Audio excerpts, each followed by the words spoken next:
Hello. We're back No way. with a good Hello. old certified classic We known got as John back. Yeah, we got John back. This is the first I've time always been John's been in back. the What are you talking stream about? for a hot second. Oh yeah, I guess it has been. Hello, Turning everyone. on the music we used the last time we did this.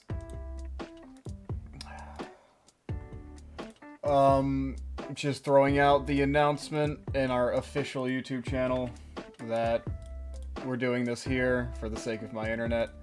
But yeah, welcome fall. Hello. Thank you all for being here. Let me go ahead and nope, die. Doing a tier list now. There we go. Yes, welcome. Just taking a sec for everyone to get in. Hope you all are having a good day. We're now back on the tier list grind. I don't know when our last one was. I think it was the Behemoth 2 years ago? Not Oh, 2 no, it was years ago. sooner. Not, For this one, yeah. it was like 2 for, years For ago. this, it was actually 1 year and 1 month. Oh, yeah. Yeah. Time flies, dude. Felt like so long I straight ago. up lost. I straight up lost Wi-Fi for a second there. I've noticed, dude, you're That's struggling cringe. out here. That's cringe, John. Which is funny because I'm in the worst spot here. Hello, Pyros. Hello, Pyros. Welcome. Alright. So, for those of you that are familiar with sort of how... Oh, John died. Yeah, John's dying. I'm gonna... Yeah. Oh, he's back. I'm back. Okay, I don't. Dude, He's still dying. Still dying. Might want to change room location, bro. Alright, so... We've done the Amazing Villain tier list, or the Amazing Villain series, for a hot while now, for anyone who's familiar. Where we've just ranked villains based on how good we think they are. It's called Why Blank's an Amazing Villain for a reason. You know, just going in depth about why we like said villain, why we think it's good. We try to be as objective as possible. And I don't think any of you were here for the last time that we did this. We do a tier list of all the villains that we covered in the previous season. And sort of rank them in retrospect on like, hey, did we rank them as accurately as we think we should have? Did we... The answer is usually no. Yeah, the answer is usually no. And to be completely accurate on that, Cole, go ahead and give me the list from top to bottom point-wise, where they rank. So I can go ahead and make one right here for just where they would place if we stuck to our guns. Okay, so top, like perfect 30, Terrence. Okay, so they would go here, essentially. Alright. Next would be Joker. Could you nope, my at internet 28. couldn't handle it. You go, just watch it on Twitch, John. Don't worry, you'll know who we're talking about. Yeah, you'll know who we're talking about. Very evident. Yeah. Alright, so Terrence Fletcher is a perfect 30. According to... Yeah. They would technically be in the same tier as Cocaine Bear. You're right. You're so right, actually, yeah. Okay. Next. It would be Joker at 28.6. Or 28.5. He is almost tied with Evil Morty. But, of course, we put him lower. Yeah. Whenever we did retrospect. Yeah. Let's see. Then let's next. Next up would be... God, there's so many decimals. Ganon at 25.4. Okay, 25. That's like top of A. Okay. Then Plankton at 25.3. Okay. Then J.K. Simmons himself J.K. Simmons. at 25 Dude, exactly. I forgot to actually grab J.K. Simmons. Fuck, I'm not... Dude, I'm not... Fine, fuck it, hold on. J.K. Simmons. Here, it's J.K. Simmons, everybody. It's him. Alright, let me, shove them in here. There you go. And they're what again? They're 25. Alright, you're like here, J.K. Simmons. Alright. Right behind him is Zim at 24.9. That is an insane score. What was I smoking? Okay. That was that, dude. I can tell Zim you. is awesome, dude. Yeah, but that's an No. insane score. Okay, okay. Then we have Gus Fring at How is Zim higher than 24.5. Okay. Um. We have a lot of 24s, by the way. I'll put them like here. Okay. Yeah. Let's see. Then it is a three-way tie at 24 points between Jason Voorhees, I'll put them here. Felix, and Omni-Man. That's an odd. Okay. All right. Let's An odd see. comparison. Yeah, Who's that's next? wildly different fucking villains, dude. Next up at 23 is Eggman. Okay. Then at 22.3 is Ice King. Okay. Then we have a tie between Ains Algon and Kefrik at 21. I'm sorry, what the fuck did you just call him? I don't pronounce him, so I don't care. Ains, I'll get. What the fuck was wrong with you? I don't give a shit. Is what the fuck's wrong with me? Okay. I'm gonna kill you. I'm off the perk, John. He's You off can't the touch perk. this. All right, hold on. Who do we have left? Kethrick Thorn, Rick Prime, Waluigi. Let's see. Kefrik is tied with Ains. Okay. Where the? Let's see. I didn't do Moena or Waluigi Okay. or Necro. Doing And Rick Prime is 16.5. Rick Prime is easily the worst here. because I agree with that still. Okay. Waluigi, I think I gave them, fuck it, dude. Okay, there we I go. think you gave them perfect 30s as like it's the same way we did Cocaine Bear. Probably. Okay, let's go with that. So this is what the list would be if we stuck to our guns. Holy shit, we have a lot more villains than we did our first time round. Yeah. Okay.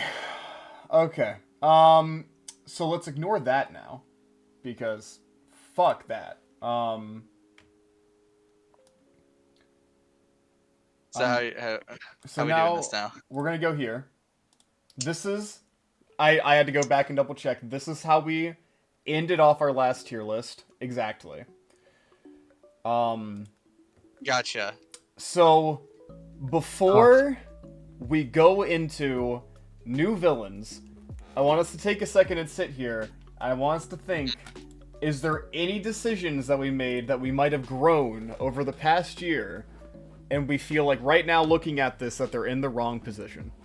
I want Ridley in A tier. I love Ridley. Or at least higher in B. I'll accept higher in B. So what? You don't have to I make don't think much Evil of Morty it. should be A tier. What'd you say? I don't think Evil Morty should be A tier. Let's start with Ridley. Let's start with Yeah, Ridley.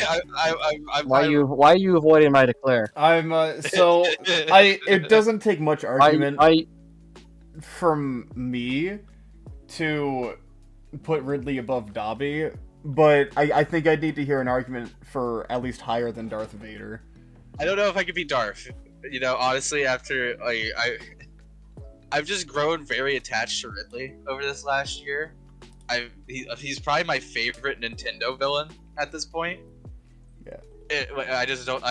He looks cool. I think it's hilarious, like how he goes about his things.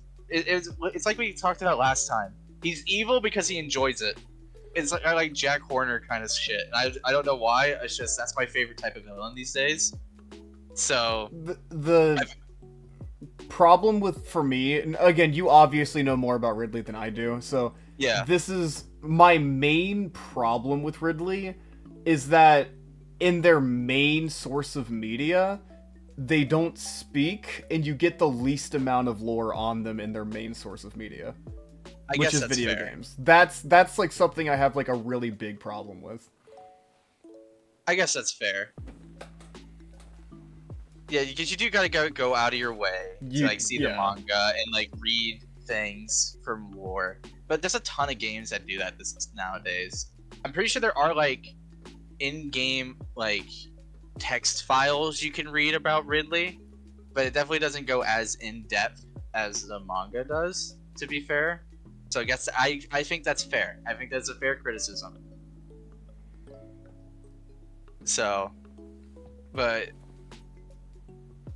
yeah, there's not much more to be said than what we said last. Yeah. Oh, John said. Oh, John's dead. Oh, John's back. John's back. I keep losing Wi-Fi, so I'm gonna try and switch computers and see if that makes a difference. Yeah, Okay. it might. I don't know. I don't know why I'm doing better than you, dude. That's crazy. Dude, I don't know what. I'll be right back. Okay. All right, but yeah, no. So, like I said, I think it's really cool. He's intertwined with Samus in such like a core way. Yeah. Literally, pretty much defined her life essentially, just from the get go. After like killing her parents, leaving her stranded with the Chozo to become a bounty hunter. Still hunting her down to this day.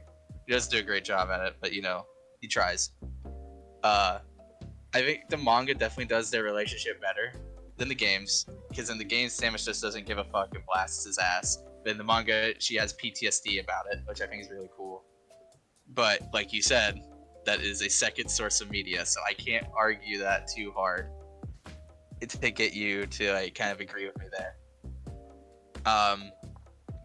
So yeah. Yep. I don't know. I just really like him. I've grown more attached to him over this year. He, like I said, he's literally the only reason I played Metroid in the first place. Which is, like, bonus points for sure. Yeah. Because they're what got you into the franchise. Yeah. I'm fine if he stays where he is. I just want him higher personally. I would personally, I would personally keep Dobby above them just because they have more depth to their character, I feel. I wouldn't know. So, I can't argue against Dobby. Yeah, it's an odd situation we're in, yeah, because I don't know an insane amount about Ridley, besides they're evil for the sake of being evil. In that, I know what I know from whenever I edited that video. Essentially, I know that you know more than that video knows now. But so I know the basics. Yeah. But I mean, he does it because he loves it. He also is a high-ranking officer. I don't know. Yeah. I like. No, that's valid. I don't know if chat has any opinions. We will be taking your opinions, by the way, very much into account, chat. I just want to let you know. We want this to be like a community discussion about where we think the villain should go. This entire tier list is about making compromises to be as objective as possible. Like, me personally, I love how this tier list turned out, except for, like, and this was like an ongoing thing last time that we streamed, I vehemently disagree with Monica's placement, but I'm outnumbered. So it is what it is. Who is currently? It's purple guy. It's just William. That is his residence. It's just William Afton. And I want to specify, it's literally just because of the new media, like with Glitch Trap, like modern day novels, sort of. It's just yeah. They ruined him. It was a long discussion we had on the original tier list that we did. Yeah, we literally said if we didn't include modern media for William Afton, he'd probably be B tier. However, he got ruined hard by Glitch Trap's bullshit and just security breach in general, being terrible. I'm wanting to wait to move towards new characters whenever John's back. By the way, my Wi-Fi is actually doing fine enough. If you want to get on Vito for visuals, that'd be pretty good. I can handle that right now. Purple Guy and Glitch Trap are two different characters. Yes and no. That's the problem. Yes and no. That's the problem. It's the fact that it's the same character, but it's dog shit. It's AI William. Dude. It's AI William. It's literally William's like soul and brain scanned into AI. I have like a passionate hatred for the new FNAF media. There's no. Yeah, it's a whole fucking thing, dude. Yeah, 1 through 3 purple guy goes hard. Like that's what we said. 1 through 3 purple guy, we would have given like A or B. Yeah. I think personally I would have given 1 through 3 purple guy B, just because I think who's currently in A is just like I think Bill Cipher is just like objectively a better villain than. I think Bill Cipher's a better villain. You can make an argument for Flowey, but I think Flowey's better. Yeah. I'm with John on Evil Morty, but we'll wait for that. Yeah, we're gonna have a conversation about that. GLaDOS, you could argue. I think I could argue like with or against Purple Guy for beating GLaDOS personally.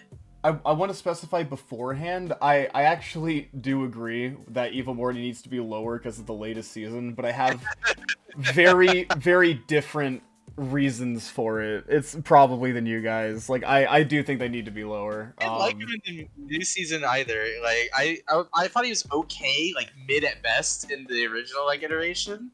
I obviously differentiation there because I think in the original iteration he's like god tier. I think that it's like god tier storytelling and build up. I think he's good. Like I think he's like mid to good. Honestly, I was kind of underselling him. But the new season plays him terribly. I agree. I mean, we can get started while John's not here on that because we can't wait for him forever. Like, my problem is that Evil Morty was... Again, so keep this in mind. This is coming from an Evil Morty fucking, like, fanatic. They're my favorite character in Rick and Morty. I get... Yeah. You literally did an S tier list that we did. But my problem is that Evil Morty, as a concept, is a phenomenal villain in the way the original story was told, because it painted Rick as like this unstoppable force, and Morty as like this nincompoop. And obviously, like you could tell from context clues that Morty wasn't that stupid. It was just, you know, a whole bunch of other factors, but it was in the context like, oh yeah, Rick is the smartest being in the multiverse, blah blah blah, so this is like a really big deal. But they've sort of pulled away from like Rick even being like a bad guy. Like and I get it, like they're sort of like they're giving like Rick a redemption arc, which is fine. I do think that needed to happen eventually for when the story does wrap up, because he's growing as a person. But because of that, the frame of story is wider, making Evil Morty seem more insignificant. Which is, like, part of the narrative purpose. But in doing so, it makes Evil Morty, like, just... that's the best way to put it, like, just less important, less interesting. Because they went from being such a... Like, what? There's a Morty as smart as a Rick? And Rick's, like, a shithead. Like, season 3 I thought was perfect because it portrayed Rick as this unstoppable force while also like having pushback from the family, and then Evil Morty is like outsmarting Rick's, but now like Rick gets outsmarted like on the daily, like per episode. It's not a big deal anymore. Yeah, like that's my biggest problem with like where Rick and Morty went, is the fact that like Rick genuinely gets outsmarted so often by like his own ego that it's not special anymore. Yeah, that's true. Honestly, I didn't think about it that way. You're so right, because it technically at that point was a special thing. Yeah, and now it's just like it's every Tuesday for Rick. Yeah, like Rick, like there's literally an episode where just a bunch of fucking dinosaurs outsmart him, like, and I get it, but in doing so, you're taking away a huge part of what made the story like what it was, like why it functioned the way it did. No. Yeah. I've never been like a massive fan of. I'm not as into Rick and Morty as you. I've watched every season. I've watched every episode like you have, but I didn't like get as into it as you did. I think it's a good show, but like. I'm irrationally attached to the characters, dude. There's some dog shit episodes.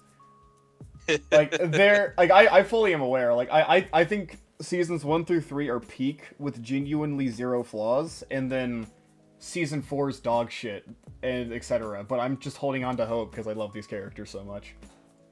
Yeah. Yeah, no, I I'm back. Hopefully, I'm on a MacBook right now, so hopefully this works. oh, Oh, welcome hopefully, back, John. yeah. We're talking about Evil Morty being lower. Okay, yeah. I think I don't know if this has already been discussed yet. I think Evil Morty should be lower, just because I don't think he's very, like, we don't see him all that much, you know. Like he's not very present, and when he is, it's great. But I don't know. It just kind of me. It feels like that.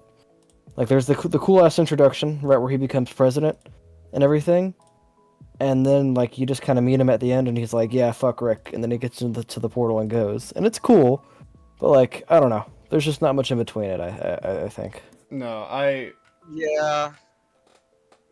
Well, Spyro says Rick didn't get outsmarted by the dinosaurs. He's caught off guard by how smart they were. You gotta remember, right after that encounter, he invented technology that completely countered their tech. hold on. Mm. My fucking bandwidth is failing me. Fucking love Mondays. Hold on. I gotta take a second to try and. It's so bizarre that it's Mondays. Like I never even noticed that, but you're right. Yeah. It is an interesting thing. Sorry for It is the Mondays. bad internet. Trying to fix it right now. I will get to what you said, Pyros, just as soon as my internet's fixed. I don't know why it's being like this. It's super On my end, annoying. it seems okay.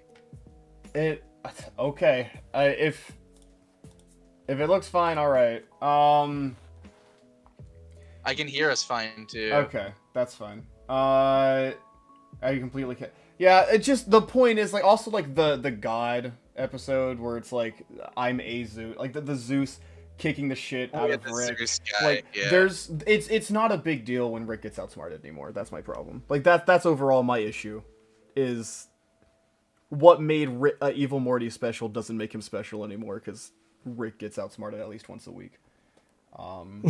Right. But No, I agree with John as well, though. Like he's right. It's like there's he kind of is like built up for a while, did his thing, fucked off, and then that was kind of it. yeah, And then he shows up in the newest season, and he's kind of mid. Like I don't think they did his character good. I I don't know. I yeah. was never a big fan in the first place, though. So you know, I was like, eh. I Like, can, oh hey, it's Evil Morty again. I can definitely be convinced. Like they're definitely lower than Flowey. Fuck it. I'll put them lower than Darth Vader. I think I can agree with those. I don't know if I think they're lower than Dobby. I don't know. I get that because again it's taking into account their new writing, so I'm just trying to figure out where I think they modernly stand, because they're not even like a villain anymore. They're just kind of a they're just a character. They literally achieve their goal. They don't give a fuck about Rick anymore. Yeah. Except when they get close to him, but Rick doesn't give a shit about getting close to him. Exactly. In the first place. So like, yeah, he's just like, I don't give a fuck anymore. Let me know if the chugging gets unbearable, and I'll try and grab Jack or something.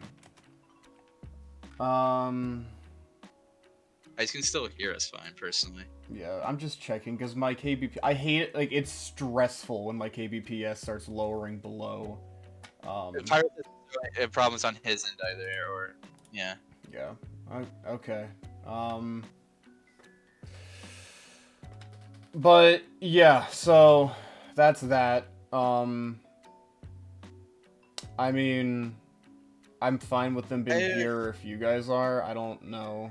I'm fine with that. I think that's okay. Yeah, I think that's all right. That's acceptable. Yeah, I like Bill better. I like Vader better, personally.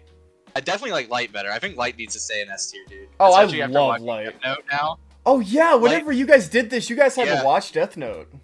Yeah, nah, dude. Light You stays know, I right think he should there. remain where he is. Yeah. He stays right the fuck there. Dude, Light's cracked out the ass, dude. Yeah, I'd attempt to argue for Monica, but the thing is I don't think Monica's better than Bowser, but I do think they're better than Death, so I couldn't even start. Do you think Bowser is better than Death? Yes. Then Well, move the him. problem, the problem is, I know John thinks Death is like infinitely like it should be way higher than they are currently. I know John's like a Death is good fanatic. at. Dude, that was literally the Death fan. longest character that we talked about. I was skimming the previous one, and it was like, yeah. I like him where he is. I think Dev is good where he is in B tier. I don't know if he should move up or down B tier, but I think he's good in B tier. I guess that's agreeable. I can agree on that. All right. Well, after the last half hour we've done just inspecting our previous rankings, do we want to go and get started on the new characters finally? Yeah. I think we should. yeah. I think that's okay. Yes, this is why we're here. I like our bell curve. So, I don't know if any of us are going to disagree on this. I think Joker is S, and that's because I think the Joker out of everyone on this list has the best and like genuinely the most perfect connection to hero, being Batman. But that's not everything.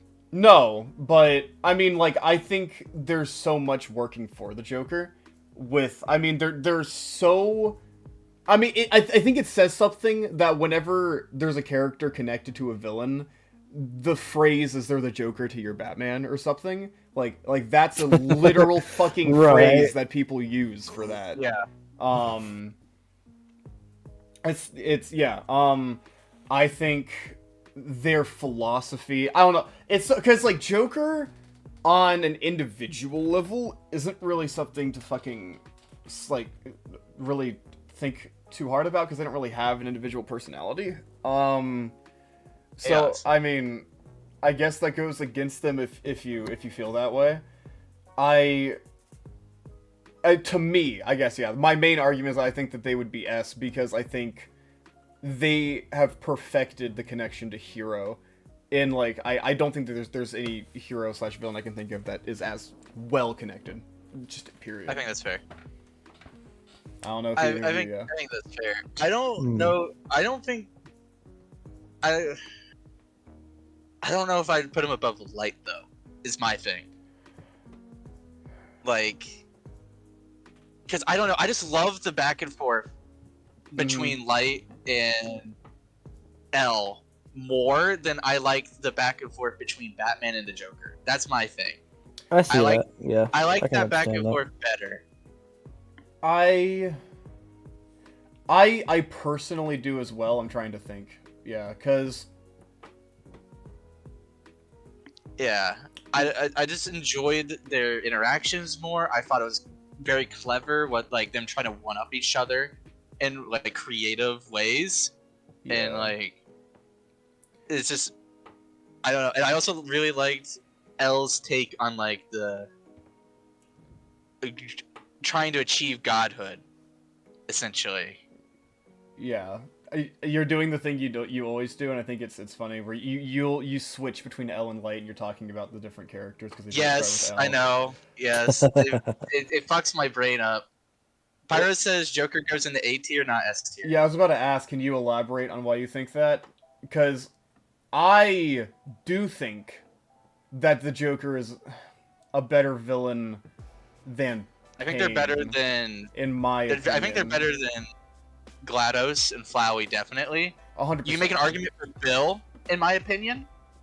I don't know anything about Pain, so I can't speak on Pain. I kind of let you two put Pain wherever you thought. Well, it was mainly me because John hasn't even fucking finished Naruto. Yeah, Joker's not remotely close. a goated villain and extremely iconic, yes. However, he's slowly being outclassed in terms of intrigue in comparison to other villains. The difference is that we take into account like heavily what they did for the industry at the time of their release, which I don't think the Joker did anything insane on release for the industry, but I do think the Joker paved the way for a lot of villains to thrive. I think they walked so a lot of villains could run. That was part of what we did. Like, did they create an archetype of villain essentially? Which is a huge part of the reason why we put Light where they were, because they were massive in terms of like they were like Death Note was like banned in certain countries because of thinking in that morally gray area, because they didn't want their populace thinking that way, and things like that.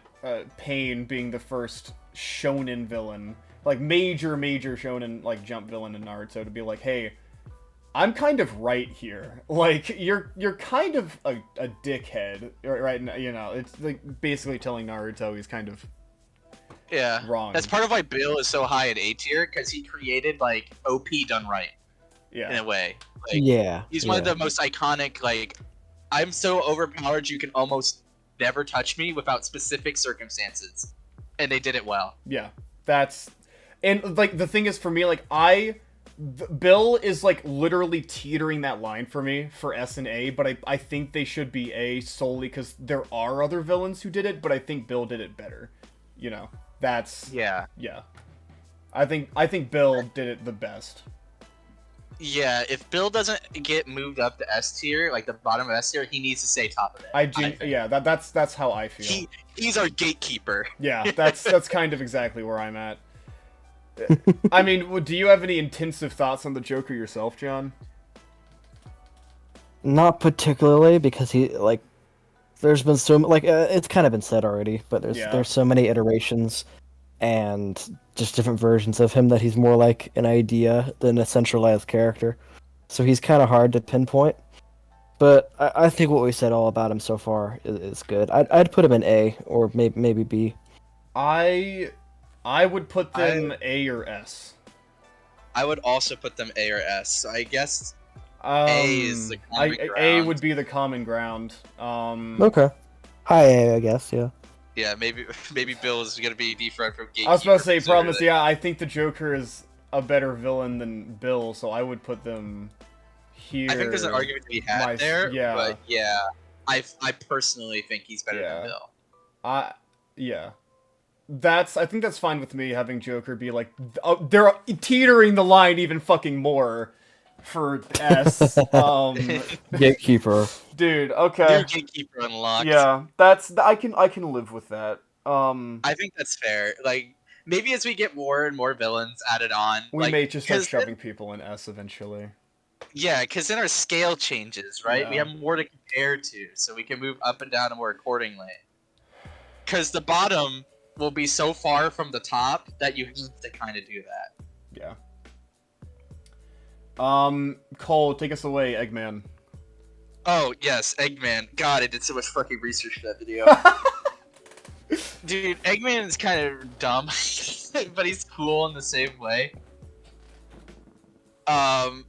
Dude, I don't even remember half the shit that I found out about him. I literally have to look at my video again. I should have watched my video. Yeah, I remember there being a lot of like weird, because there's like three different timelines. There's 3 different timelines, yes. There's some shit like that. Like one of them, he was good, and then he was bad because like of an evil egg, or he ate like an evil egg. Was it a rotten egg? Oh yeah, that's like the Sonic cartoon timeline. Yeah. Where that's Robotnik, like from the cartoon series. He was like fucking merged with a bad egg, and he was friends with Sonic, and he's the reason Sonic's blue in that timeline. Yeah, which was cursed seeing a brown Sonic when I had to edit that video. Yeah. He's like something Quintobor. Yeah, the whole point of Eggman is that if he actively wanted to control the world, he could. Eggman is F tier. He's more known for creating the iconic villains than actually being an iconic villain himself. I beg to differ. Metal Sonic is more iconic in a way, and so is Shadow. Shadow A wasn't it wasn't Eggman. It was Eggman's grandpa. one, and two, Metal Sonic I'd honestly say is less iconic than Eggman personally. I would agree with that, but I would say Shadow's more iconic. Shadow is more iconic, absolutely. Here's the thing is that whatever you say, I don't know if we're all already on the same point here. I do not think Eggman is better than Bowser in any way, shape, or form. No, I don't think so either. That is... Unfortunately, yeah. I think I would put him in high C. I think Eggman is really cool. I like him. I think he is underutilized because he's way 100%. smarter than most writers will give him credit for. There's a lot of like cool comic stuff that he does, but in the games he's kind of a pushover. Yeah, Yeah. he's a bit of a goober. And I like him being a goober, but it's kind of hard to I take do him too. seriously. I also like the fact that while Eggman does bad shit, he's always willing to help, although not all the time in the best way, to stop the world from ending. Also, putting Shadow here is wrong. Shadow is not a villain. Well, Shadow is an anti-villain, my a hero, bad. yeah. Yeah, that is accurate. That's just straight up accurate. Yeah. But I mean, same So- thing can be said so for is Bowser. Bowser. I was about to say Bowser does the Bowser, exact yeah. same thing in just the RPG games. Yeah. Yeah. Sure, he didn't really find out about it until the very end, but he was still willing to do it because it was his world to conquer. Dude, I also just think Bowser's more fucking deep It's a than steam- Eggman. which is like It's kind of insane funny to say. Yeah, like Bowser is not that deep. But like the one thing he has going for him is that he's like a struggling father. And like the reason he wants to kidnap like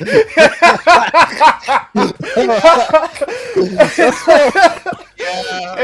And like the reason he wants to kidnap Princess Peach is because he wants his kids to have a mother, and it's like, whoa, what? Okay, at least in the games, not in the movie, but like The comics, I think that's the same in the comics too. yeah, it's like Like the old ones. legitimately Bowser's like got some complexity Yeah. to him.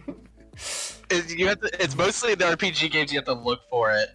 Like, he has so much personality in the RPG games. He does. Like, he tries to keep this, like, manly image even while he's, like, down and defeated and clearly losing it. Yeah. It's great. Eggman's I- the I equivalent of wish- Rita Repulse from Power Rangers, but more of a joke than Rita Repulse. I wouldn't know. I don't watch Power Rangers.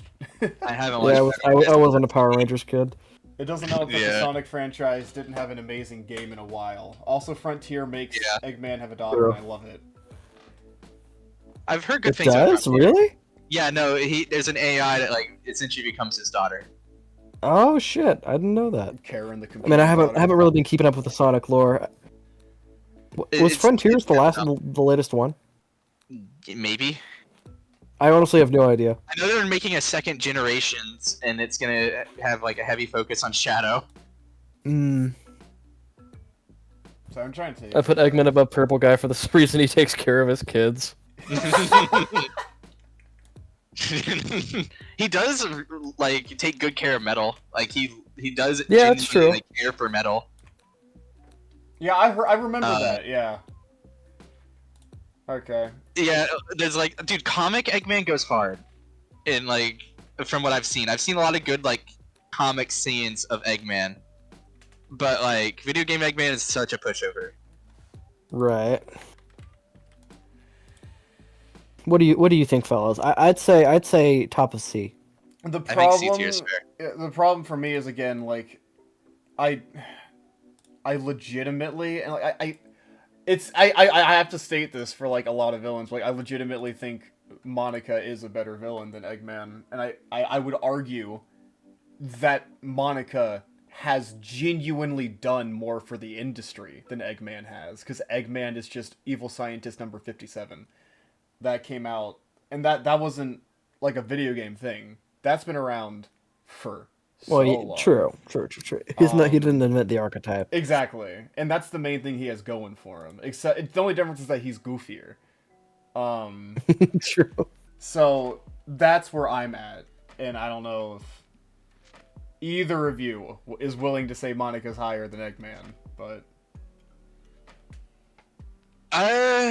Dude, I wish I remembered more. It's been literally a year since I did the research for that video. I wish I remembered more about it. Because there's like so many different like timeline bullshit. Like I know he's menacing in some iterations, like the cartoon one literally just fucking killed people and turned them into robots, essentially. Yeah.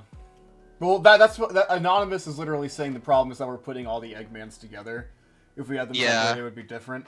The difference is that we're trying to. We don't want to like have three. Yeah, it's a thing. We're just trying to generalize the character together.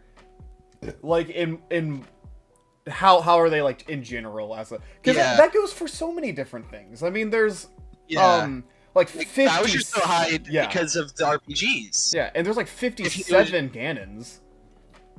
Dude, there's literally so many Ganons. Yeah.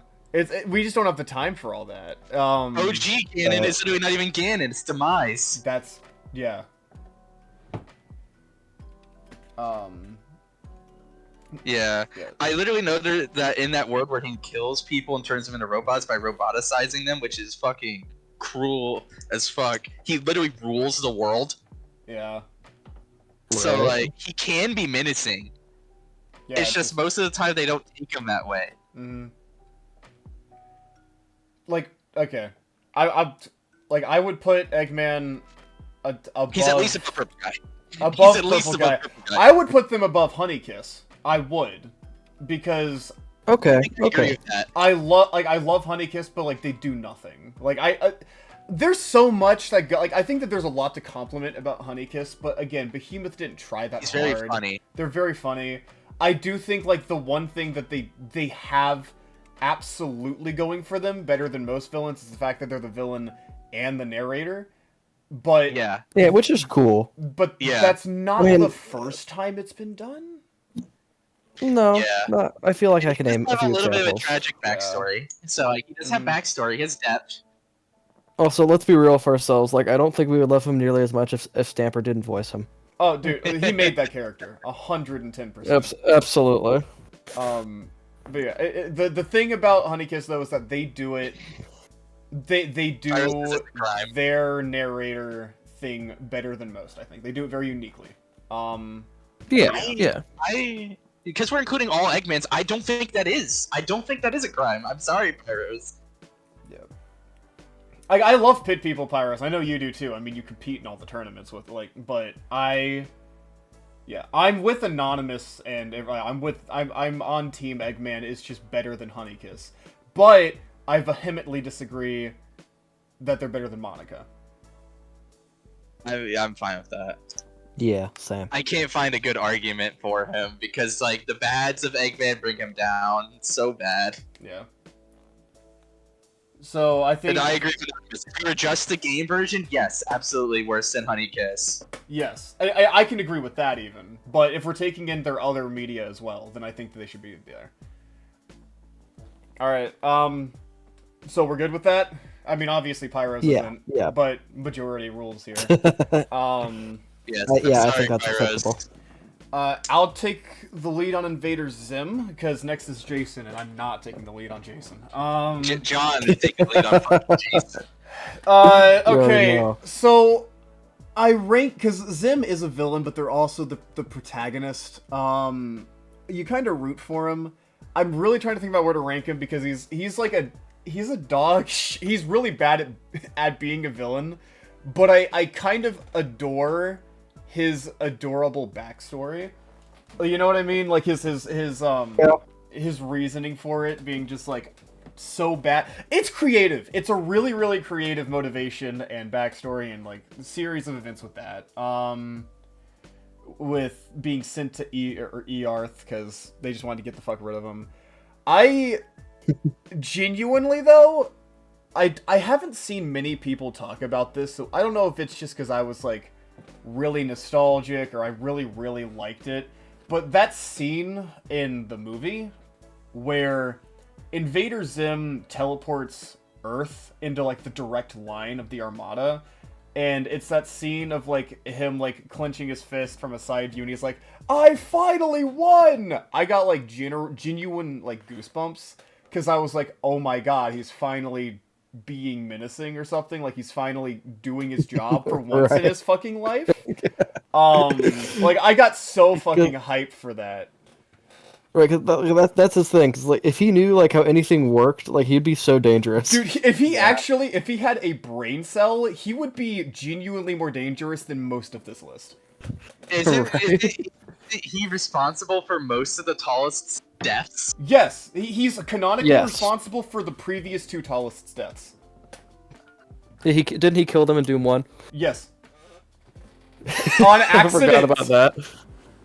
Yeah, because he thought that he was on the planet they were invading. Yes. I kind of love how dumb he is, though. Yeah. No, it's so weird because obviously, like, as a villain, like being like good at their job, they're like F tier. But you know, absolutely. like their writing is what's important here. Yeah, he's just good enough to fool like the dumbass people too, which is hilarious. Yeah, it's because Right. they're equally as fucking stupid. Like Dib is like treated as this really smart motherfucker, and they're like the average human. Like they have the average intellect. Oh, it's just because everyone else is stupid. Yeah. Zim is above Bowser with an argument of being above death. End of discussion, says Pyros. What I've heard of Invader Zim is that you can't stop. You can't. I assume you said help. You can't help but root for Zim, despite the fact you know if he wins, it's bad. Oh, I rooted for him as a kid so hard. That's true. Yeah. Yeah. I would always like switch back and forth between rooting for Zim and rooting for Dib, like Tom and Jerry. Yeah. The thing is that as stupid as like Invader Zim is, like I wish there was more lore on the planet they're from and everything, like with Urkins and everything. Like I actually love the universe because of it. I'm sure it's better elaborated on in the comics. Yes, Because I think know the comics are still going. I think they are too. I know I have like a really big graphic novel of like a bunch of them. Yeah, I'm gonna look it up if they're still going. But I would put Zim. I think I would put them in B tier. I'm not sure where, personally, because I think they have very creative writing for a villain. Oh, it ended. The comic series ended 2 years ago. Okay, so it wasn't that long ago. Or 3 years ago. Yeah. 2021. Yeah. Like somewhere in B. I'll just set them there for now. I don't know where. He's definitely a very big like ground layer for the dumb villain. Yeah. Yeah. Like they're. And see, they are a villain even if you root for them. Like it's just like that's like it's such an odd. It's not always a bad thing to root for the villain. It's such sometimes you just really like the villain. It's such an interesting character archetype that I don't think I've ever seen like a character like Zim be done since. Like the closest thing I can think of is Doofenshmirtz. But they're so very different. You know what I mean? Like they're still like. Yeah, I mean, Doof is just bad at being evil. I mean, Zim is just straight up stupid. Yeah, but like, that's the difference. Like Doof is actually like really smart, just bad at being bad. Exact opposite. Yeah. Yeah. Zim is complete evil. He's just a complete dumbass as well. Yeah. Yeah. Doofenshmirtz is based though. Doofenshmirtz is great. We love them. Doofenshmirtz is mega based. Yeah. Unfathomably based. I don't want to do an episode on them because they'd be F tier as a villain because they're genuinely such a good hero. Yeah. Right. I can agree with putting them above Death and Bowser. I'd be up to Cole if they go above Ridley. Oof, that's a toughie actually. I think I would put them even above Dobby simply because I've never seen this archetype done since. Well, what do you say, John? I think I'm comfortable where he is right now. I don't know. Like I love Ridley. Mm-hmm. And I kind of wish I knew more about him as well, but of course you gotta wait for Metroid to get more games. The worst time to become a Metroid fan. Yeah. I was Anyway, gonna say, dude, you're starved right now. You are thirsting. yeah. Anyway, I don't know. I think it's a valid argument either way. I think because clearly they're opposites of the spectrum, right? Ridley So is a fucking super different. serious villain, and Zim is a completely goofy ass villain. Yeah, it's so different. I say we're Yeah, fine it's with so where they hard are to for compare. now, then, and we'll see if we come back to it later. Yeah, I'm fine with that. I think if we're gonna do anything, we flip them. Flip Ridley and Zim. Yeah, if we do anything, yeah. I don't. Yeah, I Okay. don't know anything about Dobby, so I can't Yeah, state. I think that's Dobby good. or not. Okay. Well then, John, would you like to take the lead here? Oh yes, Jason Voorhees. Okay. All right. Let me just cook for a second, okay? Okay. Okay. Okay, Go so I love Jason, right? Like he is a horror icon, right? Like I remember I was sick for like a week and I watched all of the movies, like all 13 of them. There was a sex scene in every single one. It was great. I loved it. But but how do I put this? Like he's more of like an icon than he is a character, I can if that understand makes sense. Yeah. Like the machete and the hockey mask is like pretty much as far as you'll go, like personality wise and like character wise. Because again, like I mean the series, like when you watch it like beginning to end, it's dog shit. Like like No, dude, I know. fucking, like no. I love the movies. I love them, but they're so poorly constructed and like poorly thought out. Motherfucker goes to that- space, dude. Yeah. Exactly, like, dude. Like it's very obviously like I don't know who's direct. I don't know who's behind it, but it's very obviously been passed between very many writers and very many directors, and they didn't know like what to do with the series. They just know they wanted to continue it because it's a cash cow.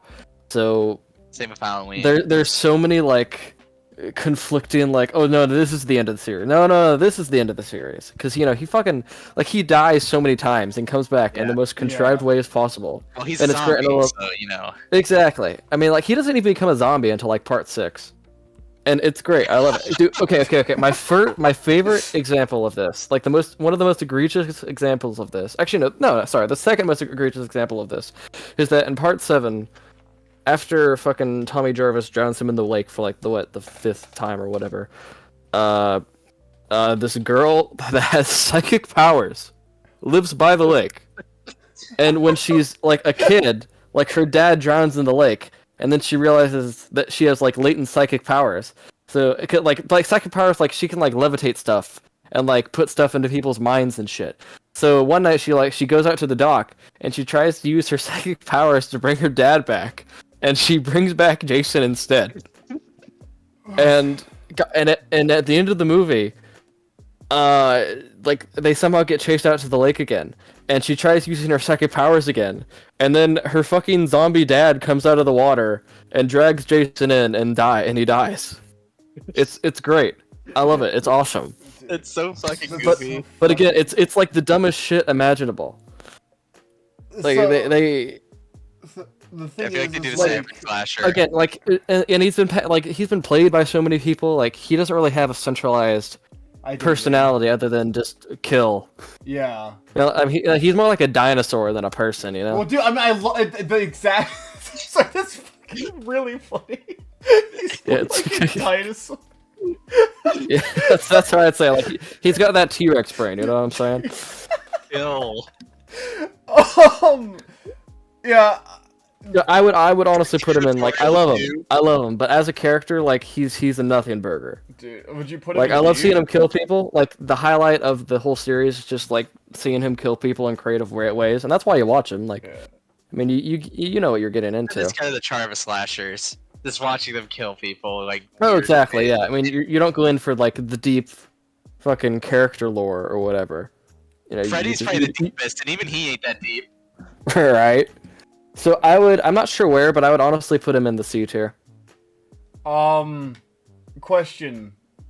Do you think Yeah. they really did anything like okay, so despite because they're quote unquote influential in They are a huge slasher. a huge slasher influence.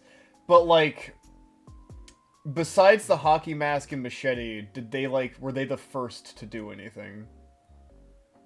Were they even the first slasher? No, not at all. They were off-brand Michael Myers. They were made as an off-brand Michael Exactly. Myers. Yeah. He was made as a response to Halloween. I knew that. Yeah, it was. Yeah, Jason was literally made as like fucking dollar store Michael Myers. It's just that I think Jason blew up to higher heights. Interesting. But like, no, he's not really a pioneer in anything. Like, other than creative kills. Like, I think he's the only guy I've seen like kill a dude with a weed hacker. But other than that, no, not really. First undead killer, maybe. Killer, maybe. Wasn't Michael maybe Myers? actually. Oh no, the first Halloween he wasn't undead, or was he? Or like, No, he wasn't. Michael He was Myers just like a curse or whatever on the town. It's weird. Yeah. Well, I mean, technically, in that regard, Jason did the same thing. He's a curse up the lake. Yeah, it's. That's true. Well, That's also true. in the first movie, it wasn't even him. It was his mom. Yeah, exactly. That's the big thing that everyone forgets. Yeah. Yeah, Like, he doesn't even have it. He doesn't even have the hockey mask until the third movie. Yeah. I always forget about that. Right. Yeah. The first is the worst in my opinion. I know. Yeah. Actually, no. It's funny. Like, the first is like the best movie, like as a movie. But all the other ones are like the best, Funny. slasher wise. Yeah, exactly. It's funny. Dude, my favorite scene from the entire series that I've seen is whenever he's like on the spaceship and the guy's like, "Oh, you just want your machete? Guys, he just wanted his machete. He's fine. Yeah, haha." Yeah. Yeah, and then he gets murdered instantly. I honestly, I'd be cool with putting him in the C tier. As much as it kind of hurts me to say, but I mean, fuck. Krueger came out one of the 4 years after Friday the 13th. Okay. So he could be the first undead slasher. But I think we're kind of grasping at straws to find something unique, though. He definitely helped the genre grow. Oh yeah. Yeah. I mean, for sure. I mean, he's an icon, but Yeah. He might have been the first one to make it a little bit more goofy and make it more about watching him kill people in unique ways, more than, oh no, it's serial killer number 47. He's gonna kill people in normal ways. Boo. In normal ways. Boring. I think it's part of why Jigsaw and Saw in general is so creative and fun, because it's interesting to see the contraptions. Alright, Pyros says, "Okay, Christian, hear me out. Jason isn't better than Monica, however, putting him in the same tier as Eggman is a crime since he was the main catalyst of the slasher genre exploding." I just think you hate Eggman.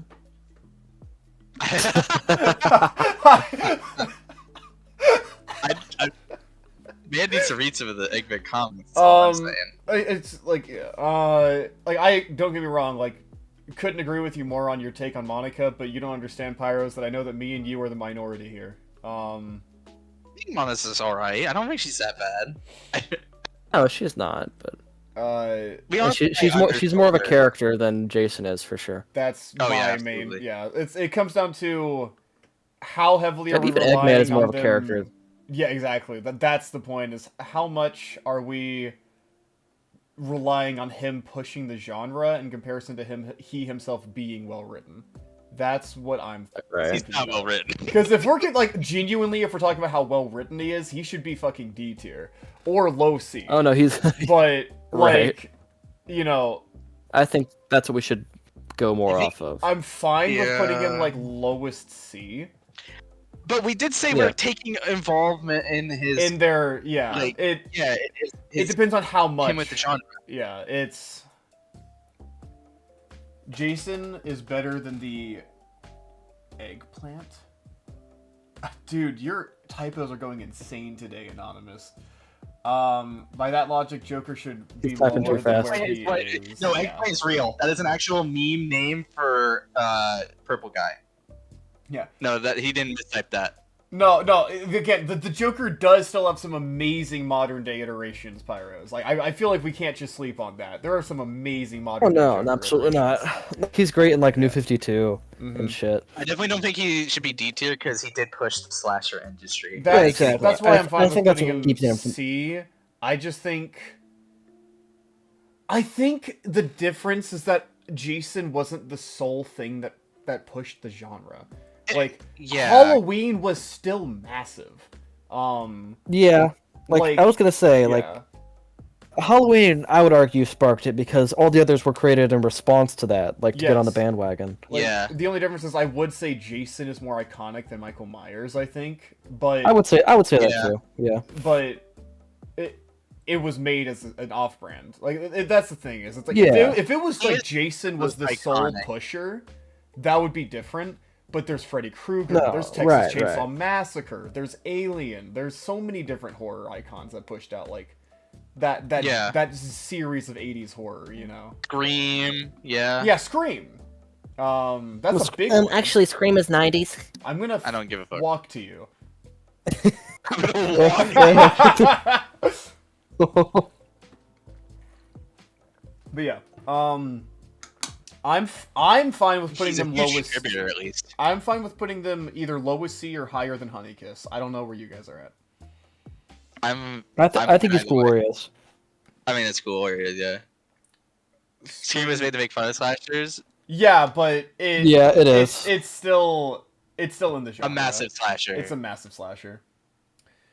I already know, Cole, you're taking the lead on Plankton. Oh, I'm taking the lead on Plankton.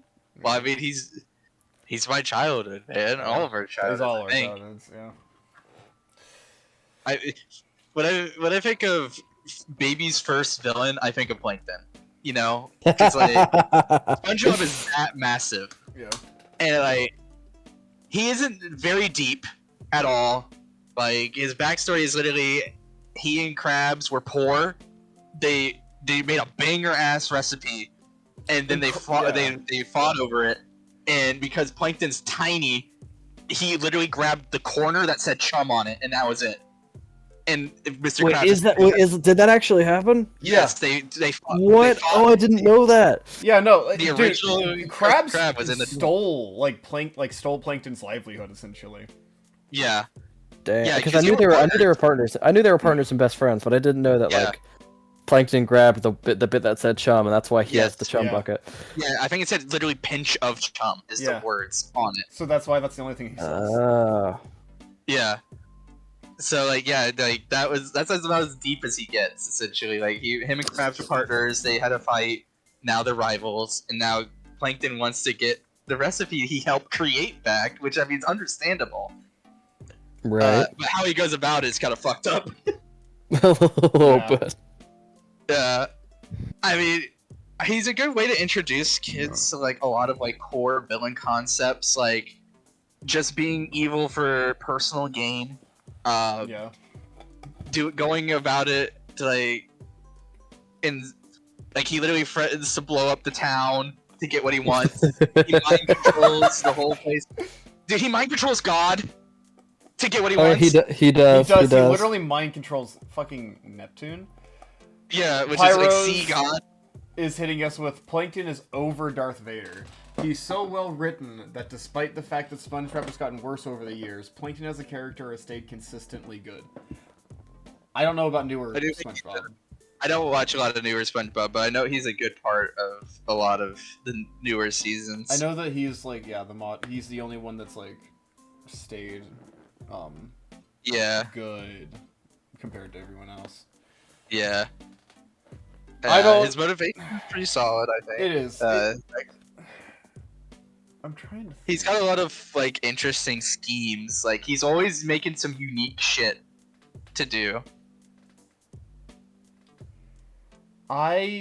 See, the thing is that none of the SpongeBob characters are deep, obviously, because it's fucking No, yeah. SpongeBob. Yeah. But they're still good characters, I'd say. Yeah, Yeah. yeah. Like, we're- genuinely, Squidward was really deep in the beginning, kind of. Like Yeah. True. I guess deep's not a good word. They're not really fucking deep. I mean, it's not like they're philosophical or some shit. Yeah. But they had complex character Yeah. qualities. Like, he didn't like SpongeBob. SpongeBob annoyed him, but he wasn't gonna let SpongeBob get like killed or like hurt. Like, Dude, like he fucking sticks it to the guy to the pizza guy. Yeah, like Yeah. that's He didn't get his turn. objectively good character writing to show how a character really Yeah. feels compared to how they present. So yeah, SpongeBob was capable of that in its early years. They aren't anymore, from what I know. Yeah, I'm out of the loop with modern SpongeBob, but I've Yeah, me heard it's fallen from grace. yeah. Heard it's overstayed its welcome. Oh yeah. But It's like 2 decades old at this point, I think. yeah, it is. I'm really trying. This is so much harder with there being so many villains. Like that, I'm like trying to think about where they go. Right now, I can write you off the list in my opinion that they are not A tier. No. I think that's fine. I I think he belongs in B tier. You think they belong where? B tier. B tier. Yeah. Okay, the best way to put it, Plankton is still a comic relief villain because the show itself is a comedy, and Plankton as a character should be considered the king of comedy relief villains. I can see that. I get there's a lot of thoughts I have in my brain that's like kind of popping off on that. With like, there's a lot of different funny villains. But... He's not like deep or anything, obviously, but that's not really what we're judging. But But he's just fun. Yeah, you could already see he modernized like comic relief villains in a way. Yeah. Like Just making them like a fun aspect of the lore and shit.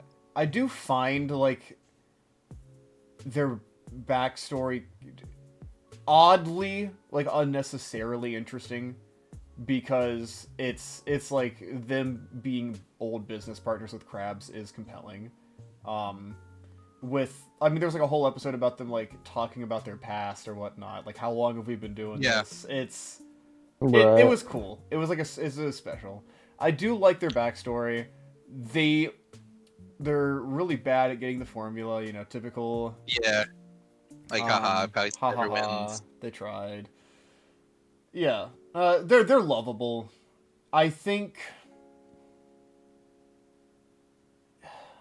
I'm trying to think about where in B tier because it's kind of complex. I don't think they're higher than Darth Vader. I do think they're higher than Bowser. I can agree with that. I definitely think they're higher than Death. Invader Zim, I don't know.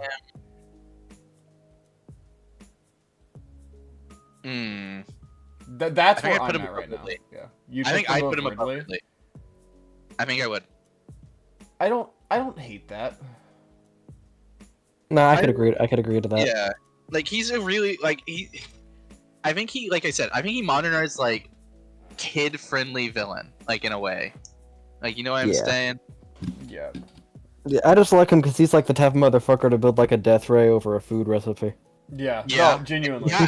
Well, he turned SpongeBob into a fucking robot. He's just he did. He fucking lobotomized SpongeBob. And it didn't even work. It's the best part. Yeah, because the robot didn't feel like it, right? If I remember it correctly. Like because he catered to like SpongeBob's every whim. Zim doesn't have a hero to his villain. Dib is the closest thing to the hero of a story, but he's more like a rival than a hero. I would classify Dib as the hero of the story if I had to, because I mean they try to fight Zim. Like they actively are the only person who tries to put a stop to Zim's plans, which does stop Zim. It's like a lot. Like, sometimes it is just Zim's ignorance, but. I wouldn't. Yeah, arguing that Zim's ignorance is the true hero is underselling that such as his character flaw. Yeah. Yeah, it's such like an. It's It's an odd thing to argue to me. Yeah. Okay. So we're fine with this placing of Plankton. I think I am.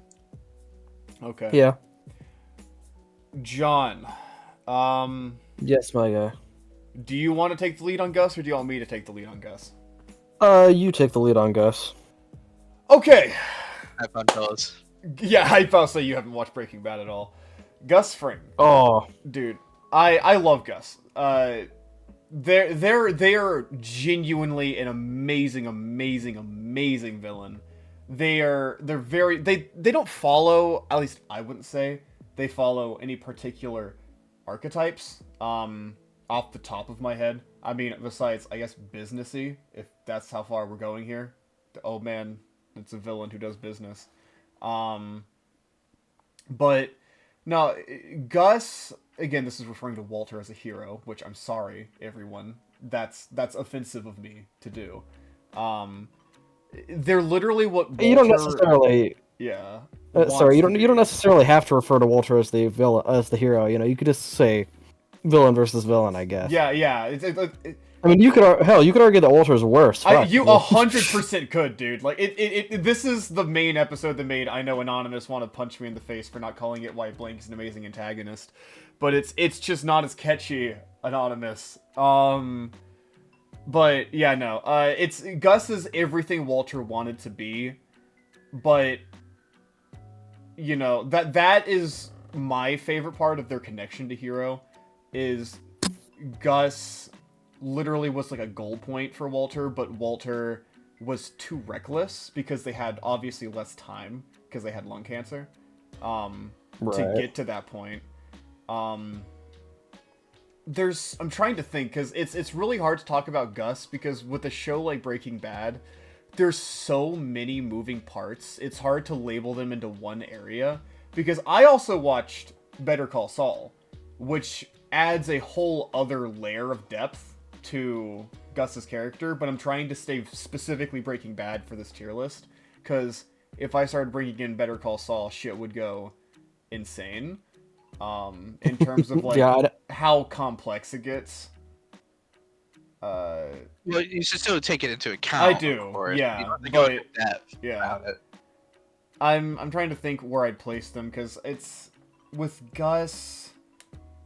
Wait, I'm trying to think, like, do they do anything first? I don't think they do anything first off the top of my head. They're just like a really well-written villain with really great mannerisms. With great...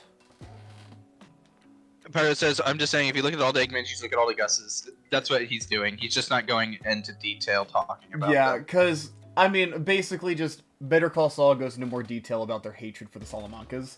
Because the thing, though, is I don't know how prevalent Gus's, like, plan for the hatred of the Salamancas really relates to them as a villain.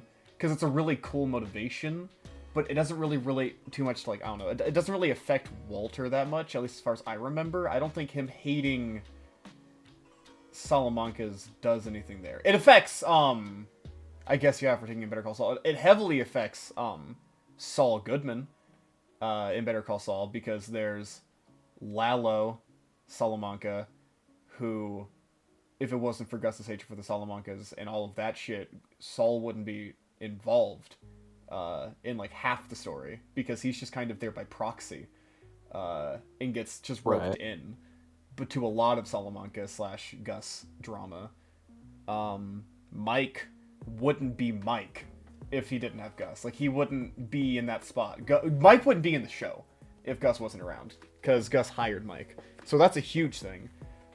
I guess the thing is, Gus is so fucking integral to the plot going the way it did that he's very important. Like, he had so many moving pieces and so many important...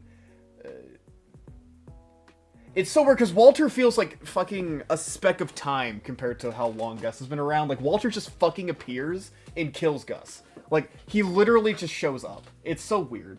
Like, in the grand scheme of the Gilligan verse. Sorry, I'm rambling. Do you have anything you want to say, John, about your thoughts? I'm really trying to rope it here together. No. I think I'll let you continue to cook. You're going somewhere. Yeah, you're talking more about Better Call Saul, so I can't really add that much to that because I haven't watched Better Call Saul. I will say Gus is better as a villain, obviously, because they're not really a villain in Better Call Saul. They're just a character that you follow. In Breaking Bad,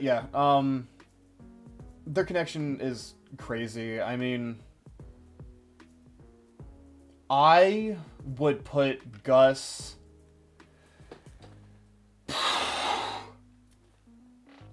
I would put Gus above GLaDOS.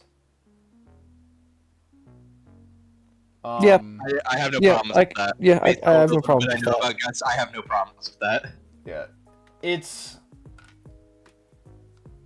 on the Breaking Bad front. It's super, super interesting watching Gus as a villain while also being what Walter strives to be, but Walter doesn't want to admit that that's what he wants to strive to be. And then by mid-season 5, you see Walter basically just try to emulate like Gus, like after Gus has died after the finale of 4. Absolutely. Like he's literally just he gets.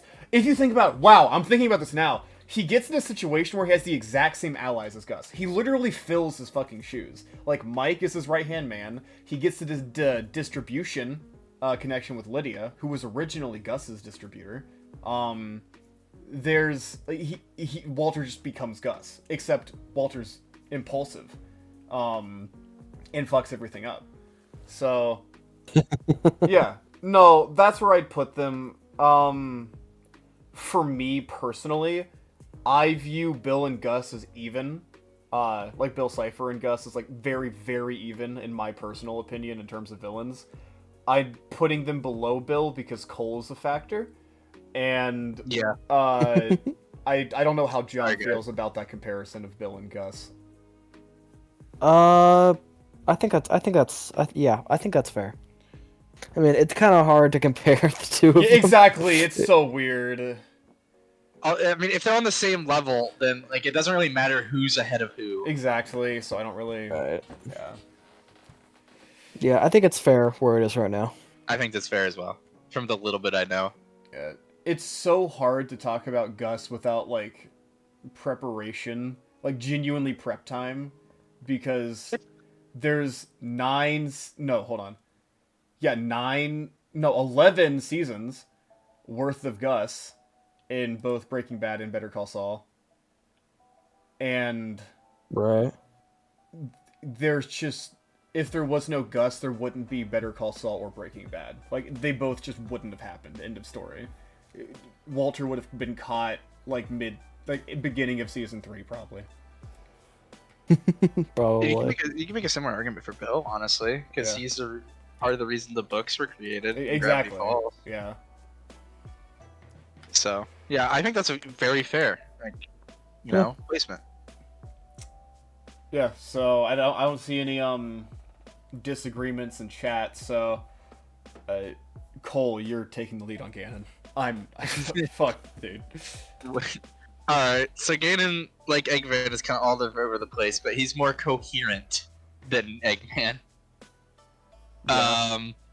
So because there's multiple timelines in the Zelda universe, and essentially they all originate from the original Ganon, Demise, who was like the big evil of Skyward Sword before like all the shit. Yeah. And then he essentially guarantees he comes back by cursing Link's ancestors to always have to fight a Ganon, essentially. And same with like Zelda's. So that's why they're all part of the same like trifecta. Yeah. Right. He's always, because there can't be the Triforce if there's a Triforce of power, and he's that, essentially. He's the embodiment of that. Link is courage, and Zelda is wisdom. So he's integral. However, he goes about it in different ways depending on the timeline. Like,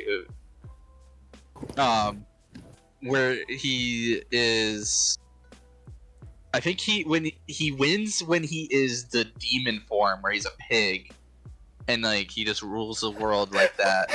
I think he's when he wins.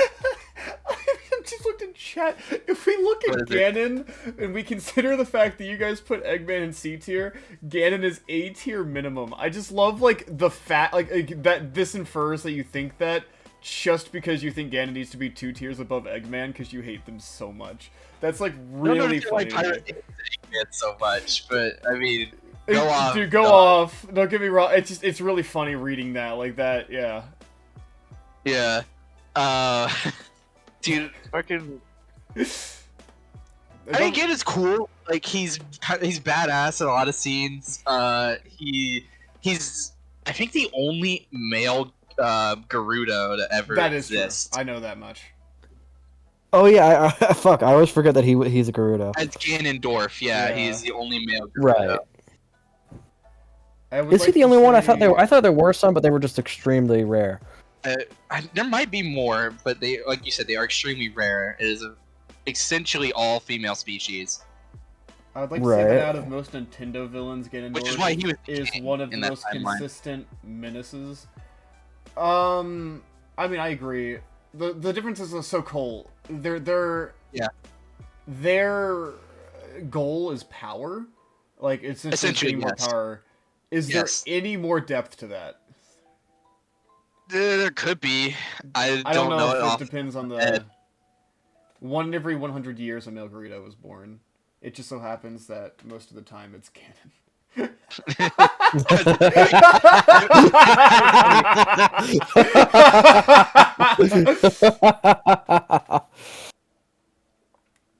That is kind of funny. No, Ganon is B-tier minimum, putting him 1 tier apart from Eggman is a disservice. See, yeah, I was right. I knew that's why you said that.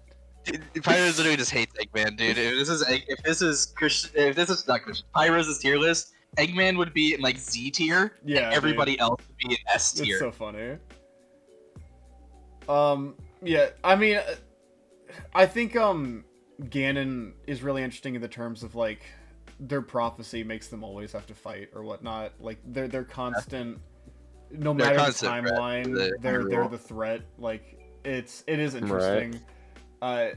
I do always love like I don't know. I just really fuck heavy with the fact that Ganon and Link are basically fighting across time. Yeah. With just reincarnations of themselves. Yeah. Which I fuck with that a lot. I remember when I was little, I always thought it was just like the exact same people. All the time, so yeah. I was kind of confused that the timeline works. Like he was 12 in this one, and now he's like an adult. What the fuck? And now he's a kid again. Yeah, exactly. Dude, Wind Waker confused the shit out of me. In the exact same spot, if not lower than Eggman. I'm sorry to hit you with that, dog. I don't even think he's discount Dr. Wily. Like their characters are so different at this point. Yeah. Like, that's fair, that's your opinion. I'm not gonna, like, hate on you for that, but I don't view it that way. They are their own characters at this point. Sure, they originated from the same concept, evil scientists that build robots, but that doesn't mean they didn't go their own separate paths from there. That's why that's an archetype in the first place. On Ganon, though, but yeah, back to Ganon. There's always been, like, I've always felt, in my opinion, from the knowledge that I have, granted, it's not all the knowledge. It's secondhand, and yeah, not Ganon is like the most most interesting / kind of in-depth villain in I don't think he's the Nintendo universe. It's because he's a Nintendo villain. Yeah, no, that's what I'm saying. Like, in comparison to most Nintendo villains, I always thought Ganon was the most sort of like,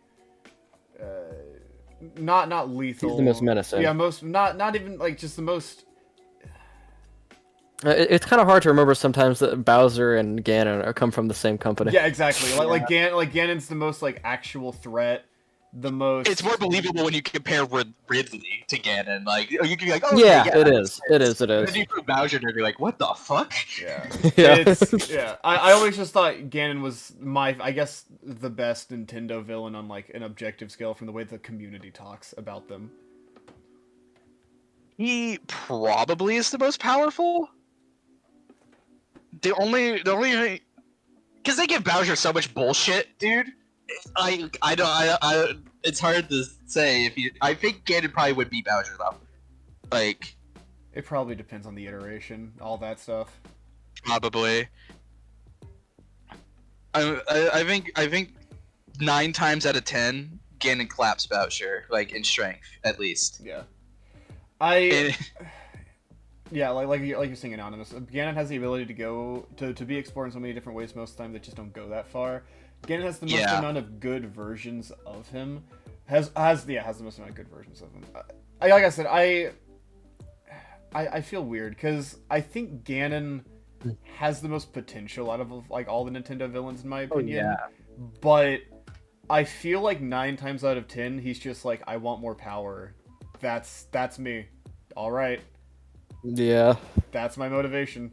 I will fight over like multiple universes just to be more powerful. There's no more he's depth to that. typically always after the Triforce Yeah. for one reason or another. every time he wakes up, he's just like, "Yeah, fuck you, Link. I'm gonna go get more power. Yeah. Hey, yo, is that the piece of the Triforce you're holding? Mine. Give me that shit. Master Sword, fuck that. I'm gonna go hide it around the map somewhere. Yeah. You gotta go find it, bitch." The only thing that could hurt me, get that shit in the forest. Exactly. Still waiting for a game where Ganon just says, "Fuck this curse. I want it to be done and actively fight with Link and Zelda to make you eat shit, demise." Yeah. I would put them B tier probably. I agree from with what that. I know, like obviously, to be objective, I don't know where, because their motivation is kind of really basic.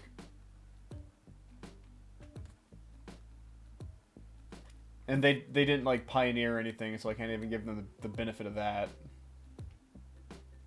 Right. Yeah, I don't think they pioneered like the recursion thing, like the No. always in a perpetual like Yeah. generational war essentially with the reincarnation. Cool as it is, I don't think it's unique between them. Yeah. Yeah. I it's cool as genuinely fuck. I'd put them lower than Plankton. Damn. Like it feels wrong, but I think you're right. I genuinely think Plankton has more depth to them. I think that Ganon's pretty Yeah. comparable to Ridley. I think he's very Yeah. comparable to Ridley. Like I would put them. I'll put it above Ridley if that makes people happy, because I know there's a lot of fucking chat. I'd be happy with that, yeah. Yeah. I'm okay with that. While you guys are deciding that, I'm gonna I go to the like bathroom Ridley real quick. better, but I think objectively Ganon's a better character. Yeah. What'd you say, John? While y'all are deciding that, I'm gonna go to the bathroom real quick. No, we're already Okay. Oh, I'll hurry up because I'll be right back. back. Felix. Right, I know. Yeah, I'm we sorry. need you for that because I know nothing. Yeah. Like,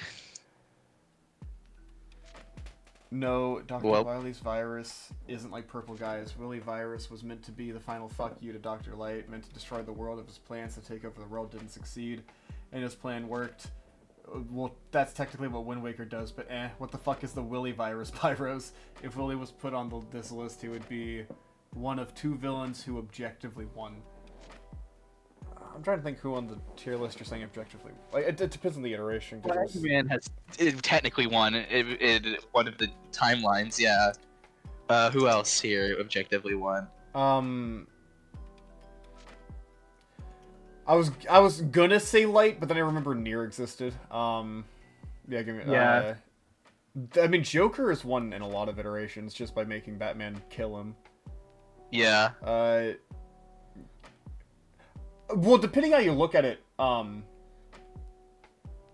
Pyros, Anonymous, Gus technically won because literally he survived about a few seconds longer than the entire Salamanca bloodline after Hector blew himself up. After that, to my memory, all the Salamancas are dead, meaning he succeeded his goal in killing every single Salamanca.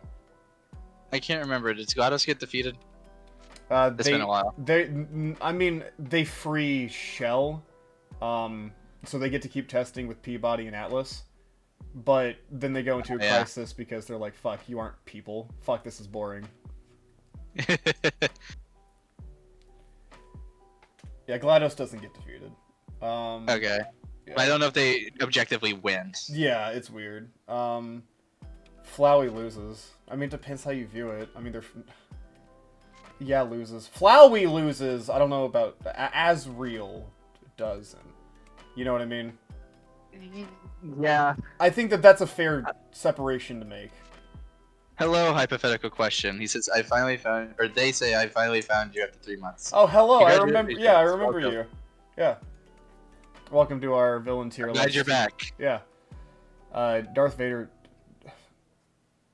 Darth Vader does not does win. not dog. win, dude. Padme's gone. Evil Morty wins, straight up. Evil Morton wins. Yeah, okay, there's the other one. Yeah. I like how this is how we're passing John Yeah, missing. this is how we're passing John's time. Fencers are your worst enemies. Yeah. Monica does not win. No. Honeykiss wins. They get they get Honey Hug back. Yeah. Yeah. Jason definitely doesn't fucking win. No, I don't think anyone else wins besides who we've listed so far. Purple guy to be determined. Well, Unfortunately, to be determined. yeah, unfortunately, to be determined. What's his win goal? What's his win con? I don't even know what's his win con. Yeah, Yeah. exactly. What's his win con at this point? What's Purple Guy's I win don't- con? I don't think there is one, dude. I think it's just over. I think he lost. Like, I think his win con is just killing more kids. Like, I don't. Like. His kill count up. That's my Yeah, win dude. con. Yeah, dude. His KD is kind of shit. The two who objectively won are Joker and Evil Morty. There are more iterations of Jokers that win than Jokers that lose. I would disagree with that, but there are a lot of iterations where they win. But it's an arbitrary, like argument. Yeah. Yeah. Yeah. We're just waiting for John to get back so we can talk about Felix because Cole doesn't know anything I about know nothing. red versus blue. What other dumb like tangents can we go on? Honeykiss didn't really win; they just didn't lose. Well, what do you define as win? Because they got Honey. They got back. yeah. Like the entire thing that made them evil, they got back. I think Honeykiss would count that as a win for themselves. That's what I think. That yeah, it's more like they came back to before, so nothing happened. Yeah, but they remember. Like Honeykiss and Horatio are the only people who remember the events of Pit People. So like, it happened. You know, just they went back. You would be telling me Cocaine Bear also won. Oh True. my god! No, you so True. right, dude. You're so fucking right. Cocaine Bear did win. That's so funny. Half the time I forget Cocaine Bear is on our list, and I just get reminded in the funniest ways possible. I mean, is Honey Hug really evil? They weren't really fucking with anyone other than Horatio, that is. What do you mean they weren't fucking with anyone? Wait, actually, what crack? I definitely think they hated all of existence because Honey Hug died. Yeah, Or like, Honey, okay, yeah, like Honey Hug died. people died because even if you went by the argument, like, just because Horatio. And Honeykiss loved it, dude. Yeah, no, dude. Honeykiss was like, yes! Like, they were living their best life. And they were like, they helped the Helmetites escape after they just violently murdered Pipistrella's father. Like, I don't know what you're on, dude. Are they evil? Yes. End of statement. Like, I get, like, that the end of the game, they try to be like, no, dude, he was No, dude! He was misunderstood! It's like, dude, he killed people. Counter argument, I gore. Counter argument, yeah. Fair. That's fair. It's just really funny. Like, yeah. Very fair. John, there's a lot of facts I hurry forget. up. Stop We're running out shitting. of bullshit. We're running out of bullshit to talk about till you get back. I'm about to fucking pull out neocortex. Dude, I know a gag. I know a gag. What? You do, Christian. What Put kind of- Eggman in cocaine tier. You're right. Alright. So now we're gonna move on with the tier list. So yeah. Any thoughts, chat? You agree? I know Pyros is a big fan. Oh, of course. Anyway, do we actually want to move on to Cortex, or do we want to wait for John? We'll move on to Cortex. I'm back, fellas. he's back. Sorry about that. Okay, Okay. cool. What? Sorry, we were literally just about to start doing Cortex. Alright. Felix! Actually, what the fuck did you do? Felix. Where he was? So I'm trying to think about how to start with Felix here. So Felix is I keep in mind it's red versus blue. So let's keep that in mind, everybody. I think Felix is actually a pretty well written villain.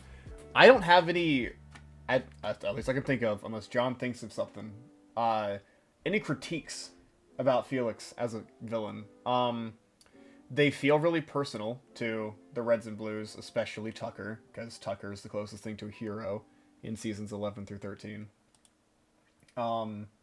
They're just a merc who Z tier reason I don't know or care about Red versus Blue. Well, that's a bad take. Also, I'm with you, Anonymous, don't worry. Yeah, so Felix essentially is just a merc who was sent to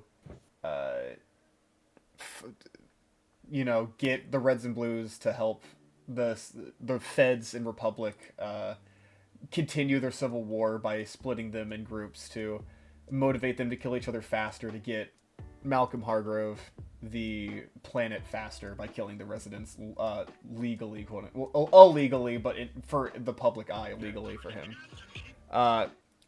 But Felix gets so fucking fed up with the Reds and Blues bullshit that it becomes personal for him, that it becomes like a personal beef vendetta between them, where all of like the series, Felix like chants his mantra like, hey, you can't let like, same thing with Locust too, because they work together, like don't let feelings get in the way of the money, but literally like stick to the mission, fuck your feelings, make sure that you get the gold finished.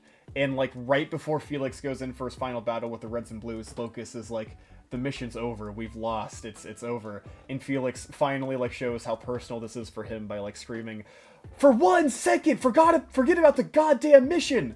This is about them and me. And it's just really well written. I like it. It's very well done. It's my favorite show, obviously. Like my favorite piece of fucking media. So I'm biased. Oh, you're biased as fuck. I'm dude. biased as fuck, dude. I do think on an objective level that Felix is a well-written villain. They did nothing first. I think so too. No, No, not at all. yeah, they're just yeah. He's the type of motherfucker you just love to hate, you know? No, dude, you fucking Like, despise that son of a bitch. Yeah, like, dude, you fucking he's a you know what I'm saying? I just see him on screen. I want to bite him. punch you know? him, yeah. Well, Felix is bite him. literally the type of motherfucker to cheat in like any video game because they just want to be better. They hate the idea of losing. Absolutely, he's the type of guy to like turn off the switch when you're about to beat him in Smash. 100%. It's insufferable how so. The moment that he sees Tucker is better than him at anything, he fucking loses his shit. Right. I don't know where I'd put them right now. Yeah, I'm not sure. Because I really don't know. Iris says minimum above Plankton. Though, obviously I agree with that. I feel like we're pussying out with B tier too much. Honestly, I think we're playing it too safe. I feel so. I'm trying to talk about this while I want to specify. I'm trying to be. I don't care. No. I'm trying to talk about this while being like as objective as possible, but without sounding like I'm being biased. Because I genuinely think that Felix is A tier. I do think that they're lowest A tier. Because I think that Felix is the perfect final sort of villain for the Reds and Blues in comparison to a lot of them, like a lot of what they've been through, because it is a final personal. You're spending all of the fucking series, all of it, going over church shit with the Project Freelancer. And, like, the meta and everything, like, the red and blue wars are just a simulation to test freelancers. But all in all, it's all just a story that affects church that the Reds and Blues just happen to get involved in. While seasons 11 through 13 is the only seasons in the show that I count that exist, that actually is personal to the Reds and Blues and doesn't have shit to do with Church. Like, Church is not the main drive of that plot. It is genuinely just the Reds and Blues actually, like, as a group, being involved in the plot. And not just, oh shit, Project Freelancer's coming for Church, we gotta protect him because he's an AI. So that's why I think Felix is great, because it's personal to them. Pyro says I'm not playing it safe at all. I think he goes A tier personally. I just don't see any argument of Plankton being better than Felix. Well, yeah, I do think Flowey is objectively better. I would put them lowest A, myself personally. I don't know how you feel, John. I could agree to that. Yeah, put it in lowest A. Yeah. I think that's good. Yeah, Cole's like, Problem I is have that no like idea. I haven't watched that season in years, like the seasons that he's in. Yeah. So I'm a bit like my memory of him is a bit diluted, but I remember him for the most part. Mm-hmm. But it has been a while, so we should keep that in mind. Yeah, that's fair. Also, Pyros is at least... Pyros is saying that we're probably in the right. Anonymous is the same boat as Cole. I don't know anything about Red versus Blue. Yeah. I guess then with that, we'll put them lowest A, because I think B tier is getting so crowded, dude. We'll move stuff around later. Let's just finish getting over the new stuff. Yeah. Yeah. Neocortex. Cole. Neocortex, yay. Okay, so unfortunately for Neocortex, I don't care for him. Dude, I don't think either. anything at all. Yeah. He's kind of funny. Like he's But- kind of funny sometimes, but like other than that, Yeah. Yeah. he wants to take over the world, guys. He's literally the definition of evil scientist number 57, but his experiment goes wrong. And then the experiment just kicks ass Is every time. Is it okay if I don't know. I was thinking D, but D means that there's actively something bad about them. They're just boring. Yeah. I I mean, that's actually something bad about them. Yeah. Well, yeah. I'd be cool if put him in D for sure. I He's not think F. I mean, he's still the kind of fun. villains in the Crash universe are more interesting than him. Yeah. Right. Like, there's a dude apparently who controls like time. I think he's way cooler. Like, just objectively, Yeah. like with knowing very little about him, he just sounds cooler. Right. And I know like the Mask's brother, like is They're like, more if you interesting than include- fucking Neocortex. Yeah, the fucking Mask. I mean, he's funny. I'll give him that. He's very amusing. Yeah. Yeah. He's funny villain who always loses number 57. Yeah. And he does do some clever things. I know Crash too. He literally fucking manipulates Crash into doing his dirty work for him, but then he fucks it up and fails anyway. So I mean, like, Yeah. Right. It's either highest D or lowest C. Is pretty much where I'm at. I'd put him in high D. I I'd be think okay high with D. that. I don't much care for I Neocortex. genuinely just don't. I kind of don't like him. Just like straight up. Yeah. I don't hate him. I don't dislike him. I'm neutral, and I think that's a bad thing. Neocortex is in the Neocortex tier because he's at least he's the least interesting villain, yet also the primary villain. It's below F. All right. He definitely belongs in D tier. I don't know if he's so bad that he deserves our first F. I know. If anyone No. got F right now, it would be Purple Guy. It's not. Yeah. All Right. right. John, hit us with Eins Ulgon.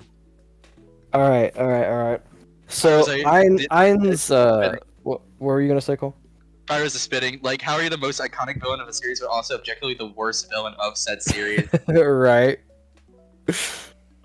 I mean, most people will remember Crash way more than they'll remember Cortex. Yeah. I mean, I know Crash isn't Yeah. a villain, but I mean, character-wise. But yeah, so Eins, to me at least, has a similar. I can't believe I'm saying this. Like, he has a similar energy to Walter White. Okay, not energy. Like, character-wise, they're totally different, but only in the very basic sense that they start out as like protagonists. Like, you want to root for them, but then slowly become like more antagonist towards the end as it progresses. I'd But like to add the difference to being is that comparison real quick that technically you could say Walter White is the overpowered protagonist of meth making because he's a absolutely, PhD. absolutely. Yeah. He put all his points into meth Yeah, making. exactly. So that's yeah. He started off at a higher tier level than everyone else. You're right. But I think the difference being is that with Walter, like you obviously like unless you're a Waltard as they call them, like you obviously start to kind of root against him in the end because you see how abhorrent he becomes. Yeah, exactly. And you just kind of want him to kill himself. But with Ainz, no, I love seeing him commit atrocities, dude. I love it. Like I'm love still seeing him clapping for him all the way through. civilizations, dude. It's insane. I literally do. Like I'm I eat that shit up. What? I'm so disconnected from the fucking reality. Oh no, dude. oh no, absolutely. No, the cognitive dissonance is fucking insane, dude. Yeah, no, dude, like he's like, dude, I gotta destroy like this species to get this rare gem to help my buddy go to sleep at night. Fuck yeah, yeah, like let's yeah, do it! you go off, yeah! you do it, buddy. Like yeah, I fuck with it heavy. I love it. Yeah. But one of the most interesting things about him, to me at least, is that the more he's in the game, the less he becomes like himself. Yeah, the more he becomes like his character. Like the less Momongo there is. Yeah. And the more evil he becomes, because he becomes more and more evil as it goes on. But again, like unlike Walter, like I love that shit. But I mean, we knew he'd be a toughie. Because he's both the protagonist and the antagonist of the series. Because we see it from his perspective and we follow him. So we naturally root for him, but he obviously is the most evil motherfucker out of them all. No, it's a reminder that Ains has a skill that actively stops him from feeling emotions. Yeah, and Also, he doesn't yeah, choose exactly. to have that. Yeah. Talking on Waluigi in the fucking chat, dude. And he's like, if anyone's asked Waluigi's been the villain of only one game, and it's not even on the Wikipedia. Let that sink in. That's because the Mario Wikipedia is cringe, and Dance Dance Mario Mix is fucking goes hard. And they're all squares for not recognizing it. Oh. All right, I went ahead and settled that debate in the tier list. All right. So... Oh, good. Yeah. All right. Okay, awesome. So back to Ainz. Yeah, no, I think that they're a very intriguing character. As someone who's also I've only watched the anime. I don't know if you ever started reading the manga that we got you, John. I didn't. I need to. Yeah, because you're. I really up, want dude. to. Yeah. Oh yeah, I'm just waiting for the movie, and then yeah. I'm caught up with the anime. I think it's interesting because Ainz isn't completely emotion. I don't know if it's emotion as much as it is a sense of obligation towards his like highest subjects like Albedo, Demiurge, etc. Because he does like seem to have a sense of care towards. All that matters is that they're okay, like right. He only cares about Nazarick and furthering Nazarick's interest. Like he doesn't give a shit about anything else. Yeah, like if it's literally anything else, if he shows any level of malevolence, it's literally because he's curious about your abilities. Like he wants to experiment on you. Like that's what that means. It's nice to you. He's not like actively evil. Like he's not actually trying to fuck shit up. No, he does everything for a purpose. He couldn't care less about controlling the world. He just wants to know if there's any other players in the game, so he does it. Exactly. So you can't really say he's 100% malevolent. Yeah. Because he's not pure evil, is what I mean. Yeah. It's an interesting dichotomy. It is. I'm looking at the list. I don't fucking know. I don't fucking know, dude. Ainz is such a special case. He's such a toughie. Yeah. Like I don't know. Like I like Ainz. I don't know yet. Like Overlord's my favorite anime. I love that. Is it still your favorite show overall, or just your favorite anime? Not my favorite show, but my favorite. For a while. It was for. I'm not sure what my favorite show is now. I don't think it's Overlord. My favorite anime is still Overlord, I'd say, but not my favorite show. Mm-hmm.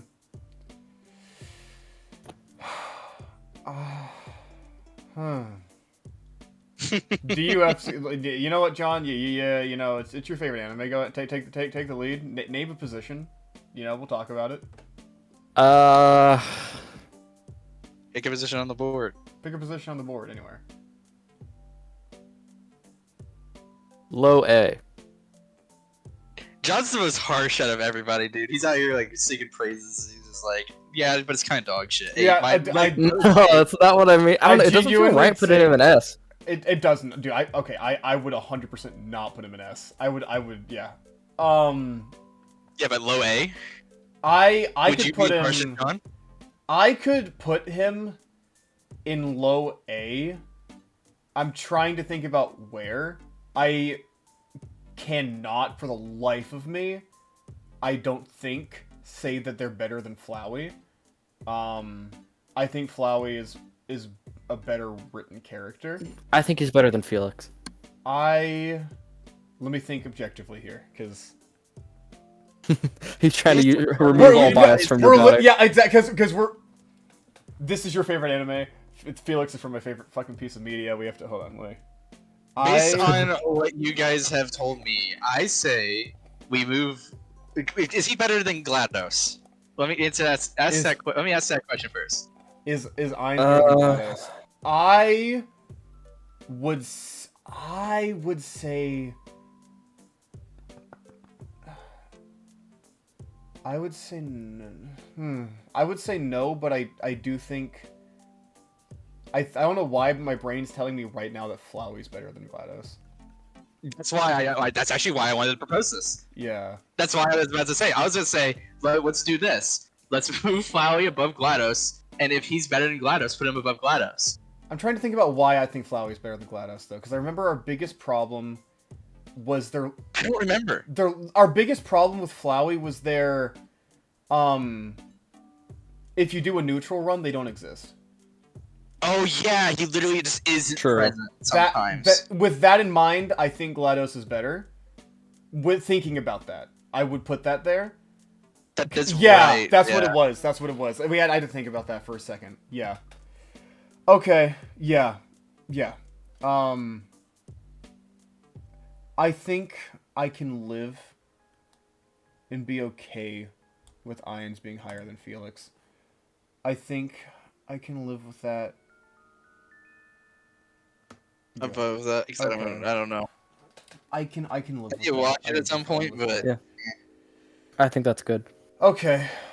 Fuck. All right. oh god, Ice King. This is gonna be an You interesting already one. know who's leading that one, and their name starts with a C and ends with a B. All right, Ice King.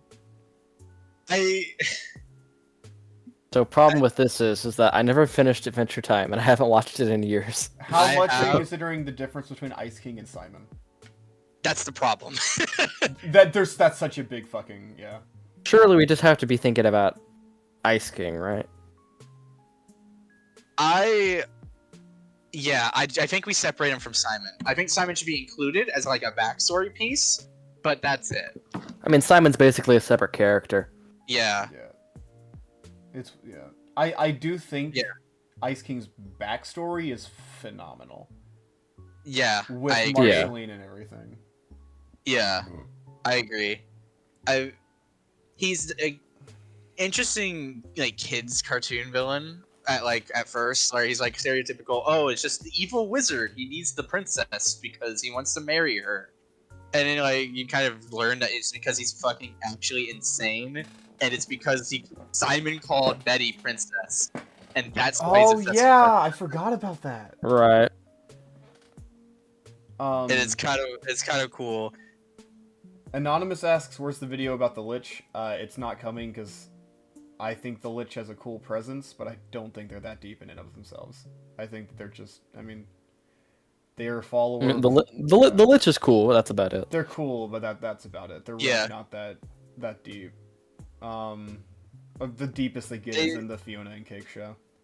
Yeah, they're pretty cool. Oh yeah, I forgot about the Fiona and Cake show. Yeah, I've watched a little bit of it. It's not bad. Huh, I need cool. to finish it. If we include Simon, Ice King is S tier. If we don't, he's somewhere between Evil Morty and Darth Vader. We'll get there at some point. Well, Simon isn't evil, so he's not like exactly. the great Yeah, villain, and but they're not he's a, a piece of Ice King.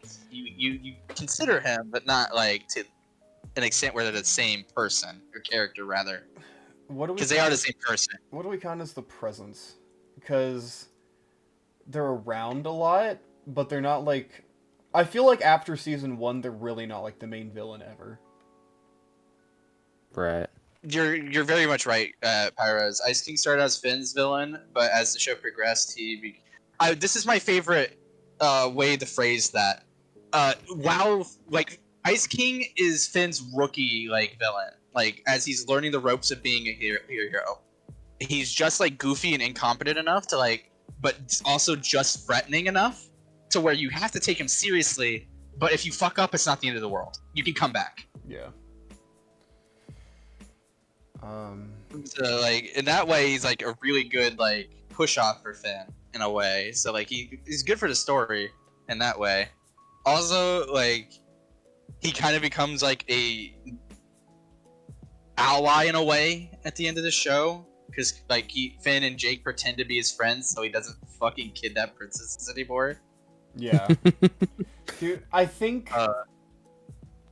the problem to me for Ice King is that I find all of the reasons why he is the way he is more interesting than what he is. Yeah. Like it on a surface level, they're the classic, you know, I steal the princess, I'm evil, a boogadaba.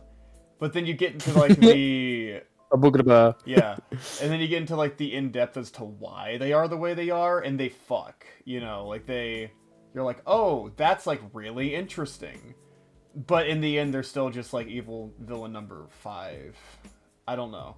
That's how I feel about them, which is I think a downside to them is the fact that even though the reasoning is badass, they themselves are not badass. You know what I'm saying? Like Yeah.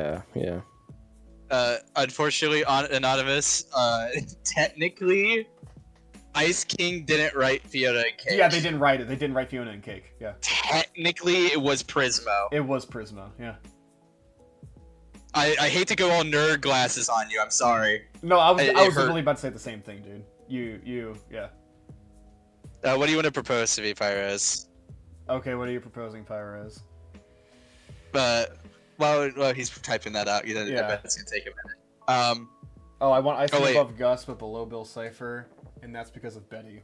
But this isn't about Betty. Yeah, and Ice King technically has minimal relationship to Betty. Yeah, I'm sorry. There's no universe where I think Ice King should be above Gus Fring. No, God, no. Dude, I'm sorry. Like that's just a fucking no, dude. I mean, they technically interact because like Betty turns into magic. turns insane. Yeah, they become Magic Man essentially, Yeah.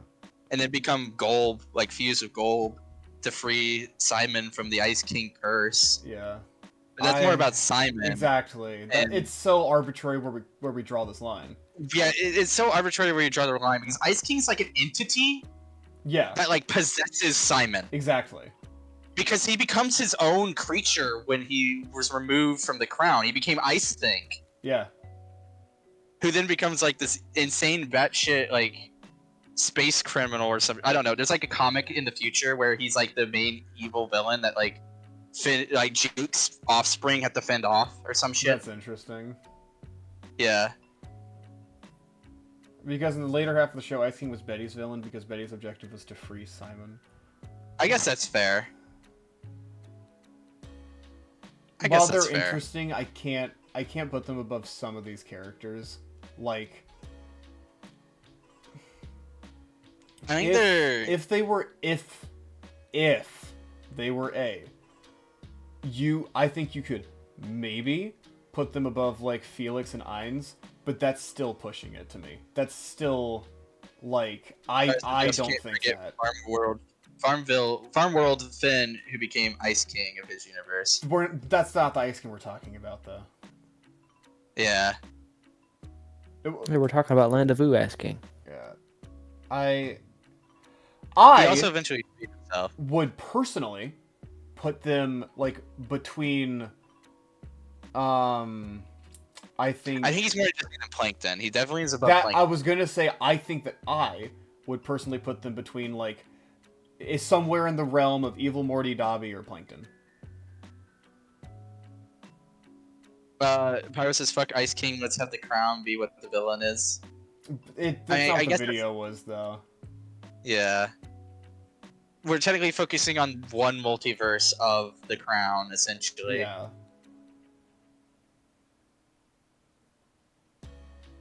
But I mean, even with Farm World Finn, I don't think that adds that much. It really doesn't. Like, It the adds more grand interest scheme to of things. Finn if they went evil than anything. Yeah. And even here. I don't know. I would put them fucking there. I can put them above Dobby, but I think that's where I would end it. I like them more than Evil Morty and Darth Vader. I know nothing about Ains and Felix to say there. I don't think they're as interesting as Flowey. So I would put them top of B or lowest A. That would be where I would put them.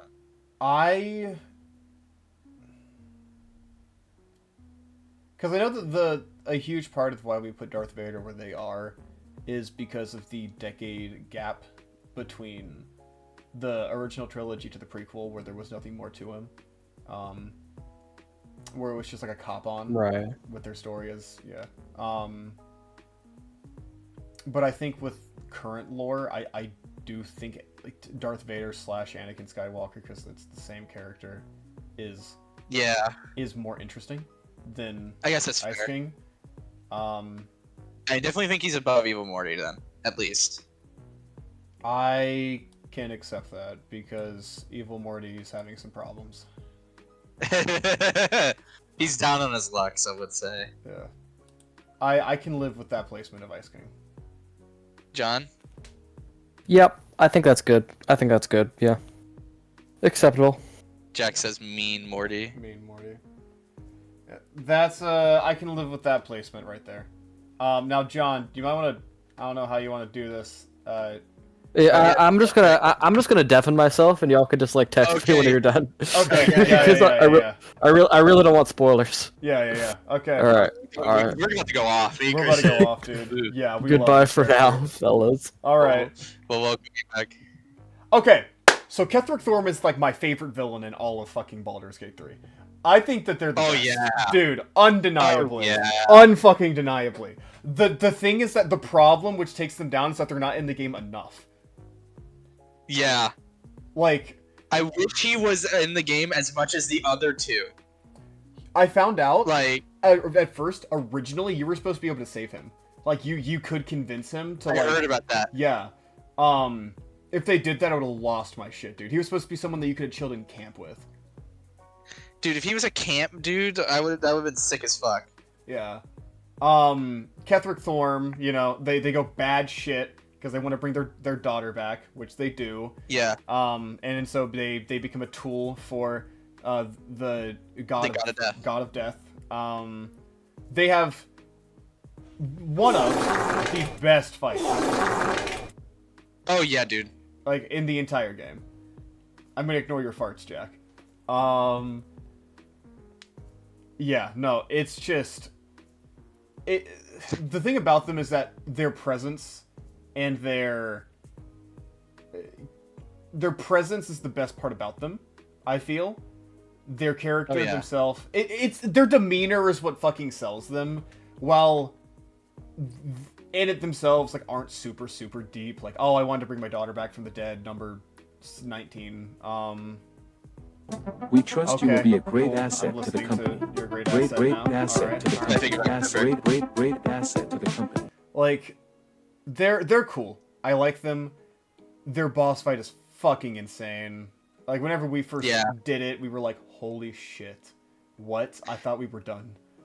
I'm literally going to, like, steal that for a campaign. How fucking cool that is. Yeah. Like, Baldur's Gate, like, revolutionized D&D for me. like in more ways than one, and Kefric is one of them. Yeah. Because like you walk into his castle, like you've heard things about him, like at this point, like going through the land, like how he's this great like army leader, this general that was like feared, and like they had to get this like coalition together to even stand a chance to beat this guy the first time Yeah. before he was like the like aspect of the god of death, and now he's back, Yeah. and he's like. And then he made the like this beautiful land, just like this hellscape in the as the Shadowlands. And then you're the first time you see him, he's like you get hit with J.K. Simmons like fucking iconic villain voice, and then this goblin's like, I could fight this guy. Dude. He It throws is a fucking great axe the straight through his Perfect chest, intro. And he just is like, he just looks at him, rips it out, and he walks up to him like, do it again. Yeah. And then he just takes it to the neck, and then just punches the fucking guy. Yeah. He doesn't even kill him with the axe. He just beats the shit out of him. Now, as fucking cool as he is, and I think that, like I said in my video, he is the perfect example of why I think J.K. Simmons is, like, amazing at intros. I do think past his intro, he starts to decline. Because, besides this boss fight, because he just isn't around enough. He genuinely just, you have that moment, and then you don't see him again until you fight him. Straight up. Well, he might be if we do. He might be around more. Like, take this with a grain of salt. We have not done the absolute where you join the absolute ending. So like we haven't done where we're like working with the absolute. So he might be around more if you're working for the absolute. I know no matter what, he dies at the end of Act 2. Yeah. Like, you have to fight him at the end of Act 2. So he can't go on to Act 3. Yeah, I assumed as much. He might get a few more lines, but I think generally, for the average player, that's pretty much what they're going to see. Yeah. I mean, his beginning, fantastic. His end, fantastic. His mid is lacking. His mid is lacking. That's how I feel. And I think the mid is, like, objectively the most important part to get the beginning and end to feel like you need the payoff of the beginning where he just is more of a character. It's the meat. Yeah. It's the fucking meat of the sandwich. We have 2 pieces of bread. Like, it... They give you the best pieces of bread, but you need at least some. Exactly. That's my problem. Or else it isn't a sandwich. Like, with that, I think on an objective level, as much as I fucking love Kethric, that they are a C-tier villain. He's definitely my favorite boss in the game, like boss fight. Mm-hmm. Wise, like his boss fight is so fun, it's so cool, where he literally just becomes an aspect. Like, it fakes you out after dying. Yeah. That's sick. But yes, he has unfortunately, all of his substance doesn't come from him. It comes from other characters talking about him. Yes. And that's down. I think, like, where I'd put him, genuinely, is here. Because he himself doesn't have that much of a character. I put him in the direct middle of C. Because I think he himself has the least character. You get to see the least, like the least of it out of all of the trio. I wish I would see more. Exactly. Yeah. I wish he replaced Gortash. Fuck Gortash. Exactly. I wish he replaced him. I don't want to fight. Yeah, that's his downside. There's just not enough of him. That's cool. Like, that means that he was, like, awesome, but not seeing enough of him was a major fucking blow. Yeah. Because we grew to hate Gortash and Orin because they were just fucking with us so much. They just weren't cool. Like, not also just not as cool, dude. Yeah, they just weren't as cool as Kefric. So if Kefric was also fucking with us just as much, he would have been so much cooler. Yeah. Alright, do you think I can message John? Yeah, I think I'm fine with that. I think I'm fine with him in C tier, unfortunately. I told him to come back.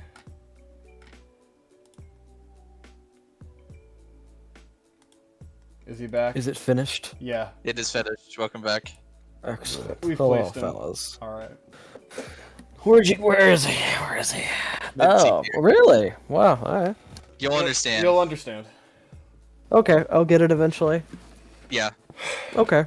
This has got to be like a punch in the face for Johnny. He's just seeing all these praises. Yeah. And he's in fucking C Yeah, tier. no, we're like, dude, we're gonna go off. This guy's so cool, and then we hit him with that.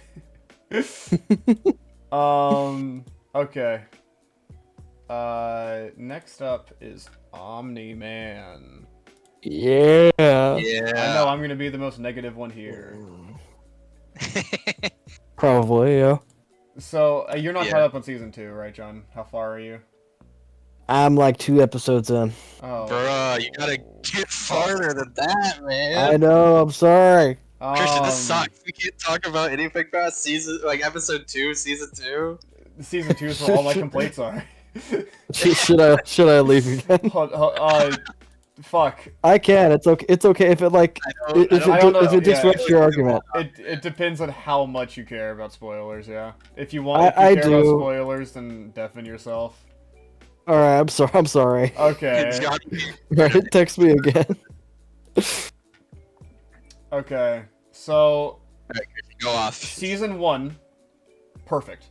I have no complaints about Omni-Man. I think Omni-Man is A tier. I don't think S. I think A tier if you include if it's just season 1. Season 2, I don't like where his fucking character went at all. He fucks a fucking bug and then gets beat up in what I felt like was the most lackluster Viltrumite combat when I expected it to be much more earth-shattering. Known to man. And then, like, tells Mark to read his books, and then he's like, I miss my wife. I think his redemption arc's fucking bad. I don't like him being redeemed. I don't like how quickly Mark forgave him. I don't like how quickly Debbie was okay with just raising his next child. That really fucking pisses me off. Pirate says, I think what we should do is disregard anything past season 1 for Omni-Man because past season 1 he's not designed to be a villain. Okay. I don't know how much I agree with that because I don't like that he's not a villain.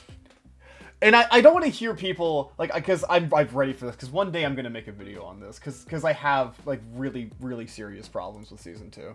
And I want to specify, all my problems are with the A-plot. I like her explode stuff. I like I do like aspects of Season 2.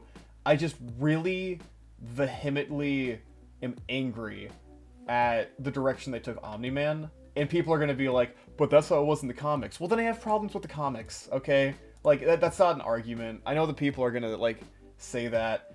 And that just means I have the exact same problems with the comics, and my opinions are still valid on it.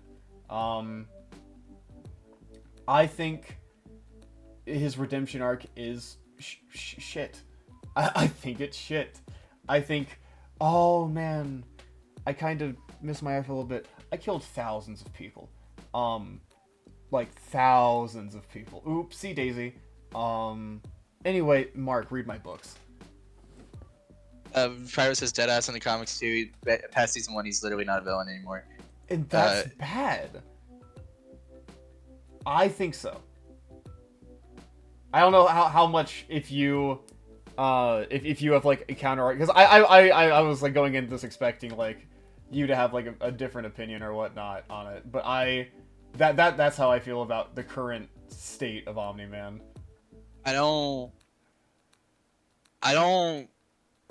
think he's as good as season 1. I definitely don't think so. I think I think they dropped the ball of Omni-Man a little bit. Like, I wish he didn't do like the move on. Fuck the bug. Fuck the bug. He wanted that bugussy. It was cool that he did like soul searching around the universe. I thought that was cool. I just wish like he redeemed himself in a different way. Yeah.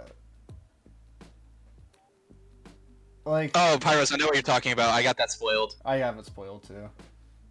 Yeah. When like Mark goes back in time, yeah. Yep. When he relives, yeah, the beginning of the story. Yep. Yeah, no, it's. Because like, you're right to an extent. Because he's not designed to be a villain, but I think that's a problem to me. Like, I think that that's a big enough issue that that's a problem. Like, there should have been more...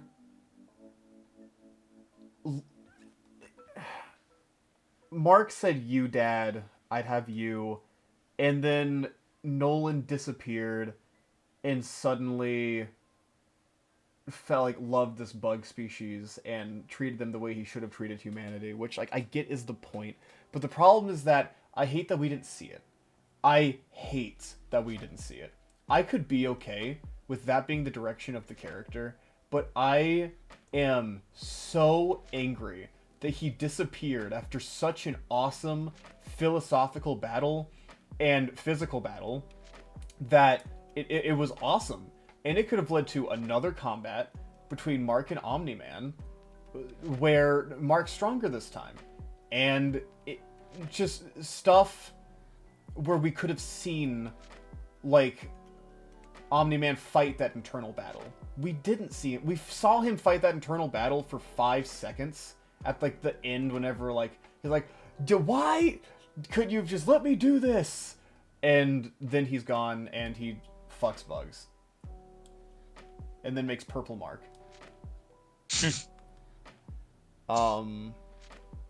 I don't.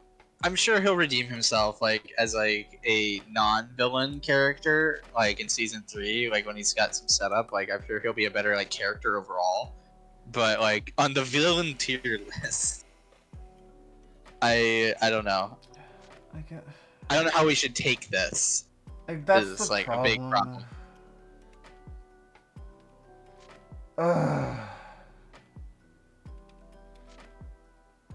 And we are technically taking into account all forms of media, so technically we should, even though we haven't read them, we should take into account the comics.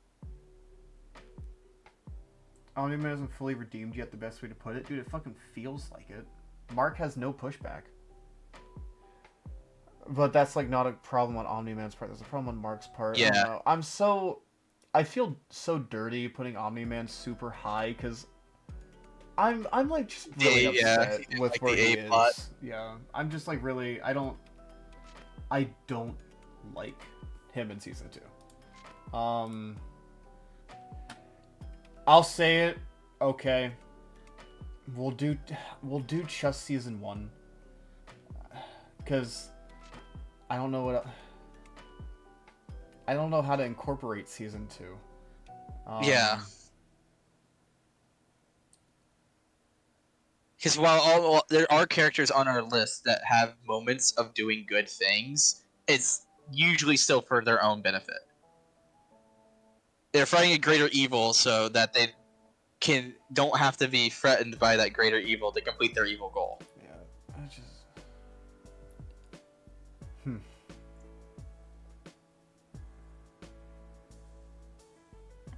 So yeah, no, this is the weirdest one. Either says S or IA. Dude, I've looked at what the comics look like from like I obviously haven't read it. I've seen like shorts and etc. But the general premise is pretty much like this. It's I don't know. I'm putting him in A.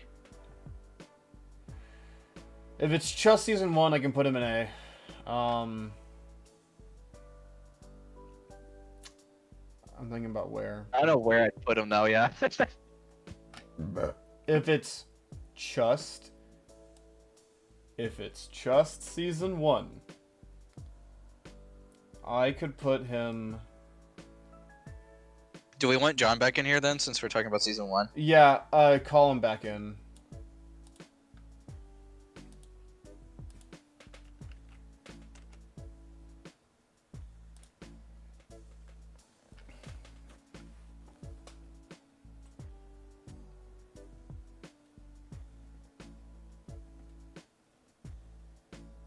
I probably should have added him.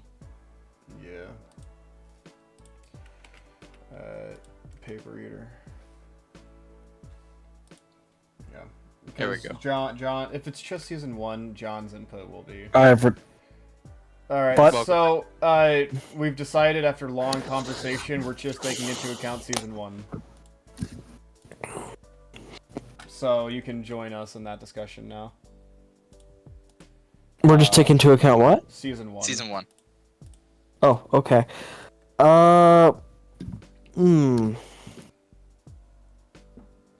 Yeah. Well, we'll let you lead Dare I- with this because we just talked a lot of fucking about it. Yeah. Dare I say high A? Dare you say high 8? Where? Where are you thinking?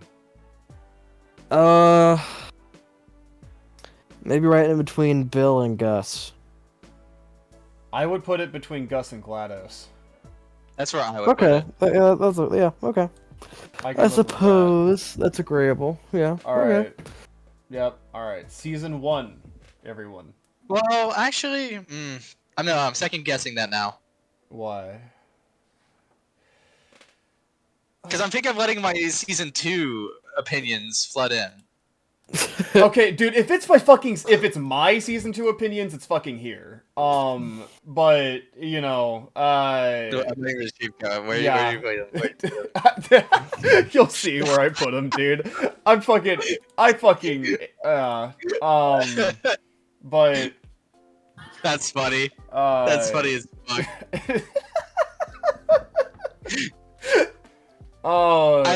If I don't know. no, because I'm you're right. fine- I'm fine Season with 1 sitting there. is here. If we're being super objective, and we're just sprinkling in season 2, okay? We're sprinkling it in slightly. We're just like seasoning it, okay? I could live with them being like fucking here. I view them similar to Evil Morty because they had a fantastic fucking start, and then That's fair. they just tremble. I can live with that. I would agree with that. I agree with that. For Alright. counting season 2, I agree with that. There we go. It's been done. John, I'm sorry for what you're gonna watch in the future. Okay. Damn. All right. I want to specify, John. The B plot goes hard. The A plot I want to shoot. Oh, okay. Uh. If you say so. Terrence Fletcher. I know nothing about this Yeah, movie. neither of you have seen. I really wanted to watch it with you guys before this stream. I've seen clips, and he looks like a jackass, but that's not really. Yeah, yeah. Unheard of evil behavior. Pyros, if we do the next stream and season 3 comes out, I will eat my words. All right, if it's just great, and I'm like, oh my god, this is a masterful arc. You know what? They deserve cocaine tier. I will let you know. I will keep you posted. I'll let you know. Now, genuinely, like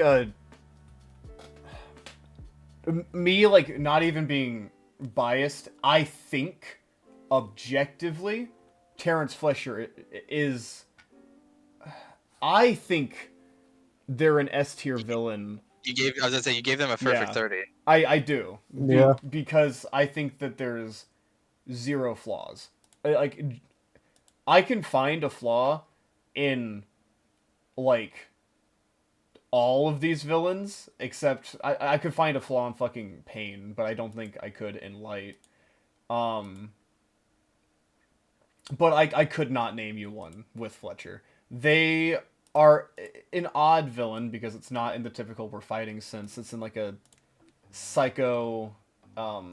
a psychologically abusive mentor dynamic villain, which I think is really, really well done, because the whole point of the movie is like the protagonist, Miles Teller, wants to be the next great in jazz, and Terrence Fletcher, their entire goal in life, no matter what, is they want to make the next Charlie Parker. They want to make the next Charlie Parker, the next greatest jazz musician, and they will do anything to do that, even if it costs them their job. And so they push they especially push Miles Teller super, super far. And the thing is that Fletcher, by the end of the movie, for those of you that have seen it, 100% wins. They put it in a perspective where it looks like it's Miles' victory, because he's like, I showed you I'm better than you thought I was, but that literally just means he won. He made a better player. What he wanted. He made the next Charlie Parker. Like, because it's such a fucking clever way to put it. Because this whole time it's viewed, like, it's written as this uphill battle for like Miles Teller. Like, I'm gonna be better than you think I am. I'm gonna be great. And it's so, because it's viewed as like It's actually what he's fishing yeah, for. exactly. Like it's written as if that's not what Fletcher fucking wants, but it 100% is. It's yeah. And at the end of the movie, whenever Miles is doing his final, drum solo or whatever the fuck, showing him up, Fletcher smiles, and it's like, it's obvious. It's so fucking good. It's so well written. He's like a perfect antagonist to the movie. And the only downside that I could see is if we dock them points for, and this is arbitrary as fuck, for being in a movie and not having as much screen time as a lot of these characters. But that is a very like arbitrary argument to make. I think It'd be percentage based. Yeah. At that, if you want to be fair. Yeah. Like the character was on screen for X% of the movie, Yeah. or X% of the series. Like, I would Yeah. genuinely love to watch this movie with you guys sometime, so that just so that next time that we I'd do love a to, tier yeah. list, Sure. Yeah. like, you guys could put your opinion in. But I will always think Terrence Fletcher is J.K. Simmons' best acting role. I think it's where he peaked. I think that it's their perfect role. So Wow, that's yeah. quite the claim, my guy. I know. So if we're fine with it, for now, I'm fine putting him in S. I would Based on put what you've them- told me, yeah. I think I would like him as a villain. So I'm fine with putting him in S. Yeah, I would put them below Light but above Pain. And next time that we do a tier list, we'll return to this after you guys have watched the movie. Okay. Yeah. But I do want to go back because Fyros did type out a paragraph, so I don't want to just ignore it. Yeah. Sorry. The main reason why I'm saying this is because you missed his redemption arc, when in reality you're calling his redemption arc, but it's only the first stage of his grief cycle in the context of his redemption arc, if that makes any sense. I do kind of want to keep it. I do kind of want to move him back, like, to A, just because, like, he's right. We haven't seen the arc finish, so it's, like, kind of shitty to, I mean, that's why judge we can him? always update it whenever yeah. it has But come yeah, out. you're right. You're right. We gotta update. We can wait to update it. Yeah, because I don't want to preemptually assume it's going to go hard as fuck. Whenever people... There are I like it, people yeah. who are praising Season 2 for, like, the direction they took Omni-Man. And I hate it. I know I'm the minority. I fucking hate it. And there's also people who think Nocturne is cracked. I think they're stupid. Yeah, I think Yeah. Nocturne's terrible. I think it's So, the worst show I've ever watched. You know, yeah. Rick Prime, fucking... Put him in an F. But like, God, Put him in fucking F. Get him down there. I'm really I thinking... I have no complaints. like, Low DF. I think Rick Prime, as a He's concept... unfortunate. Like, as a concept, Rick Prime is super interesting. But, like... God, he didn't get the same, like attention that Evil Morty did. Like, They hyped him up just for Rick and Morty to just go on like this hijinks with And Evil kill him. Morty and kill him. Just kill him straight up. yeah. Like, and they're like, nah, dude, you don't understand. It's Rick, Morty, and Evil Morty. They joined forces to take out Rick Prime. Yeah, okay, but fucking... We didn't get enough Rick Prime, dude. Well, his motive... Like, what was his motivation? Was it just to fuck with C-137? If so, that's a... I think so, Rick's yeah. shtick is like just being the best Rick, and if anyone like goes against the Rick way, he fucking kills them. Like he literally killed all of the Dianes of the multiverse just to fucking prove that point. in a way, I guess. I don't know. It's I like don't know his motivation like very well. Rick Prime, like in their impact they had on the other characters, is infinitely more interesting and better written than Rick Prime as a character. That's my problem.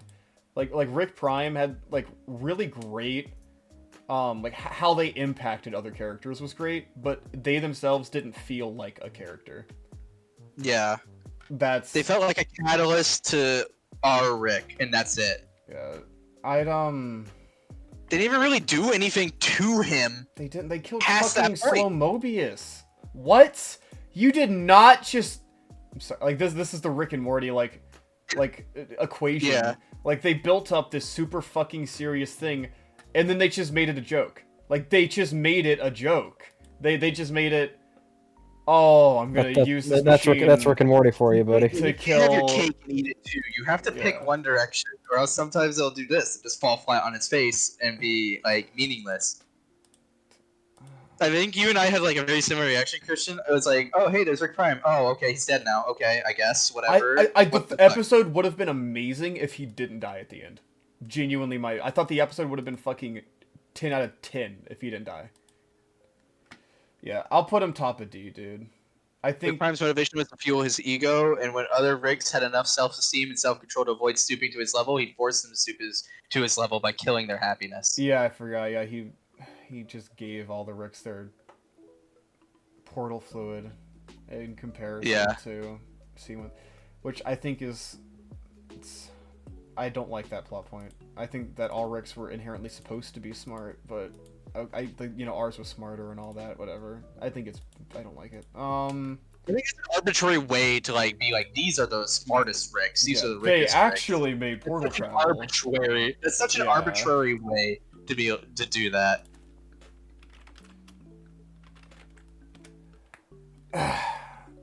Um. Oh yeah. So, I just added Astrid to see if they could join. If we don't get Astrid in this call, we're just not ranking Melania. I'm gonna be honest, dude. Like none of us know anything. Astrid made the episode. It's not fair for us to rank them.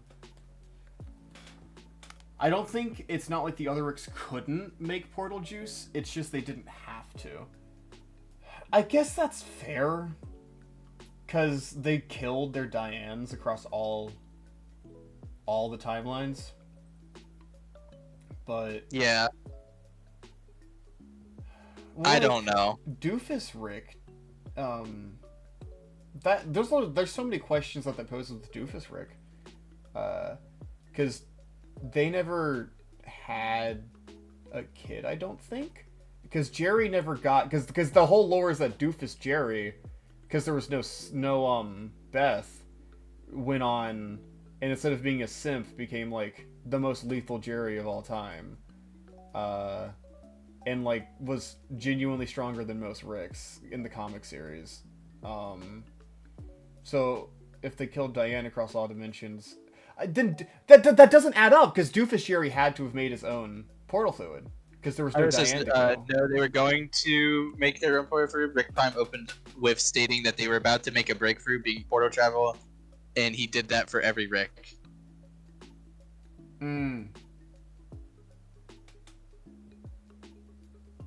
Okay.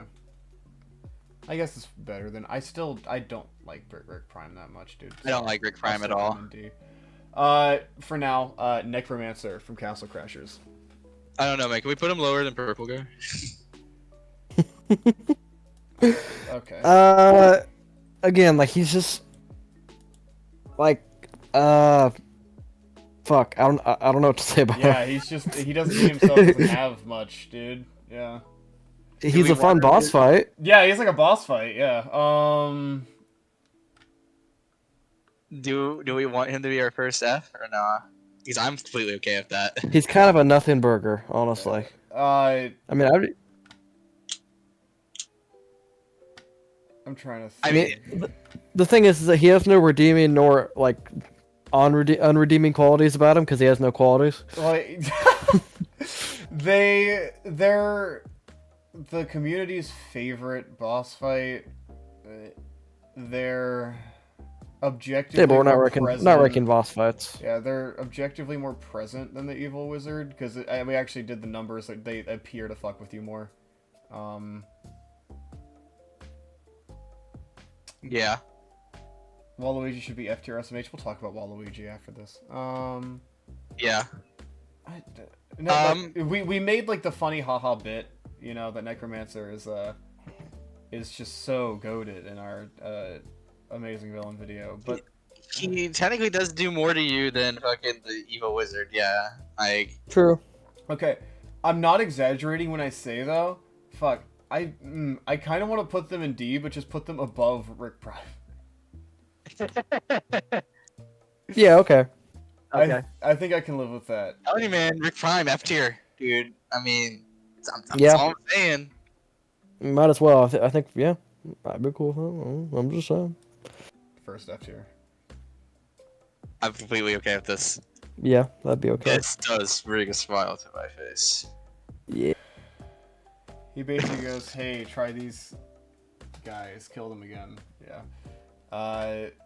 Put him above purple guy. My reasoning is that he's a necromancer. He can control Afton. That's not happening. That you could have convinced me, but not with No, that. no, explanation, dude. I love that reason.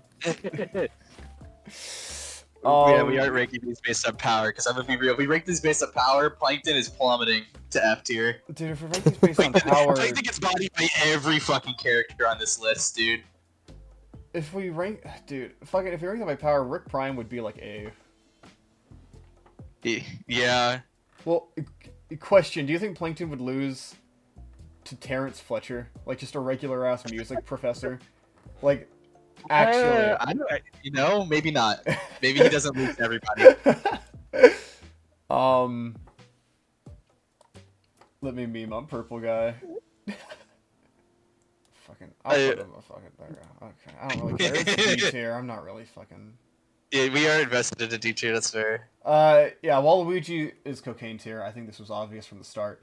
Oh, absolutely. Yeah, Of no. course. I mean, Needs to be they're a debated. masterpiece of a character. I mean, have you seen the Waluigi rap trilogy? That's what I thought. All I'm saying is, I would snort cocaine bear. I would snort cocaine with Waluigi. Enough said. Same. Those are the two guys I would do cocaine with. Yeah, dude. Like, dude, Like, I'd the buy only two on cocaine this list. for them if they asked.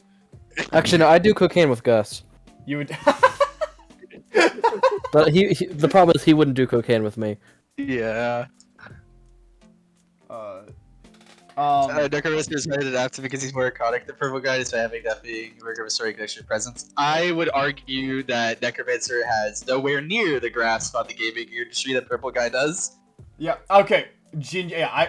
As a bit, we'll put Necromancer higher, but I'm just saying, no fucking way did I just hear you argue that Necromancer is more iconic than Purple Guy. That's insane. Nah. That's an insane take that I just heard come out of your mouth. Yeah, nah, I'm sorry, Pyros. I can't back you up on that one, dude. I would argue that Purple Guy has a higher impact on on the industry than fucking Neocortex does as well. Like, dude, it's Purple Guy shit because lore shit, yeah. yeah. But no, with Waluigi, I mean, I sure wish he was the main villain of any game. I sure wish Nintendo put him in anything.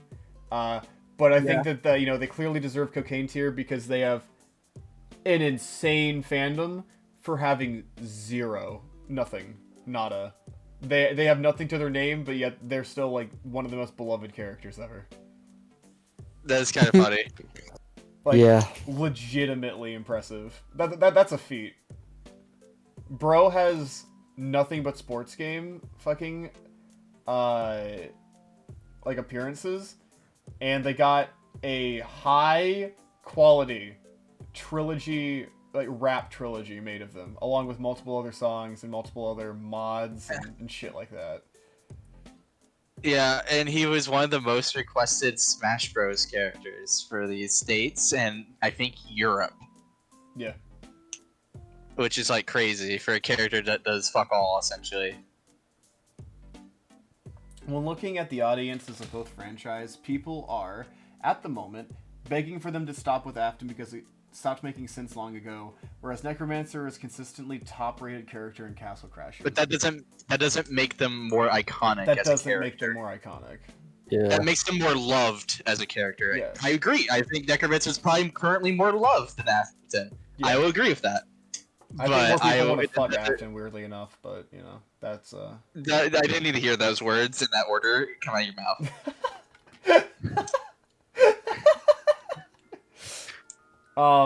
Sorry, I forgot to put this, in this tier list. J.K. Simmons themselves, also cocaine tier. I do cocaine with J.K. Simmons himself. Oh yeah, Oh, J.K. Simmons fuck himself. yeah. Yeah, we gotta put J.K. Simmons himself. Yeah. So, yeah, there's that. Christian, 5-minute mute now. I like Pyro's response. After hearing those words, I went purple command F tier. It's true, though! It's bad! It's really bad! There's so many Thursday hits of him! So many! The bundly popple hopper, he snooky pokey, but You shooty didn't do. need Honky to wonka argue honky for no. your response, Christian.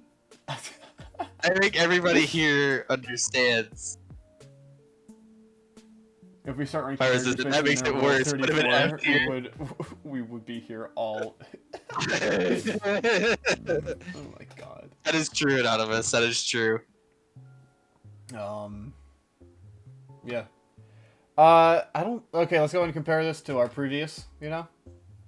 I'm getting rid of Melania from this list, though. Yeah, unfortunately, we can't really touch on that. Okay, so we got... Okay, so this is what they would have been.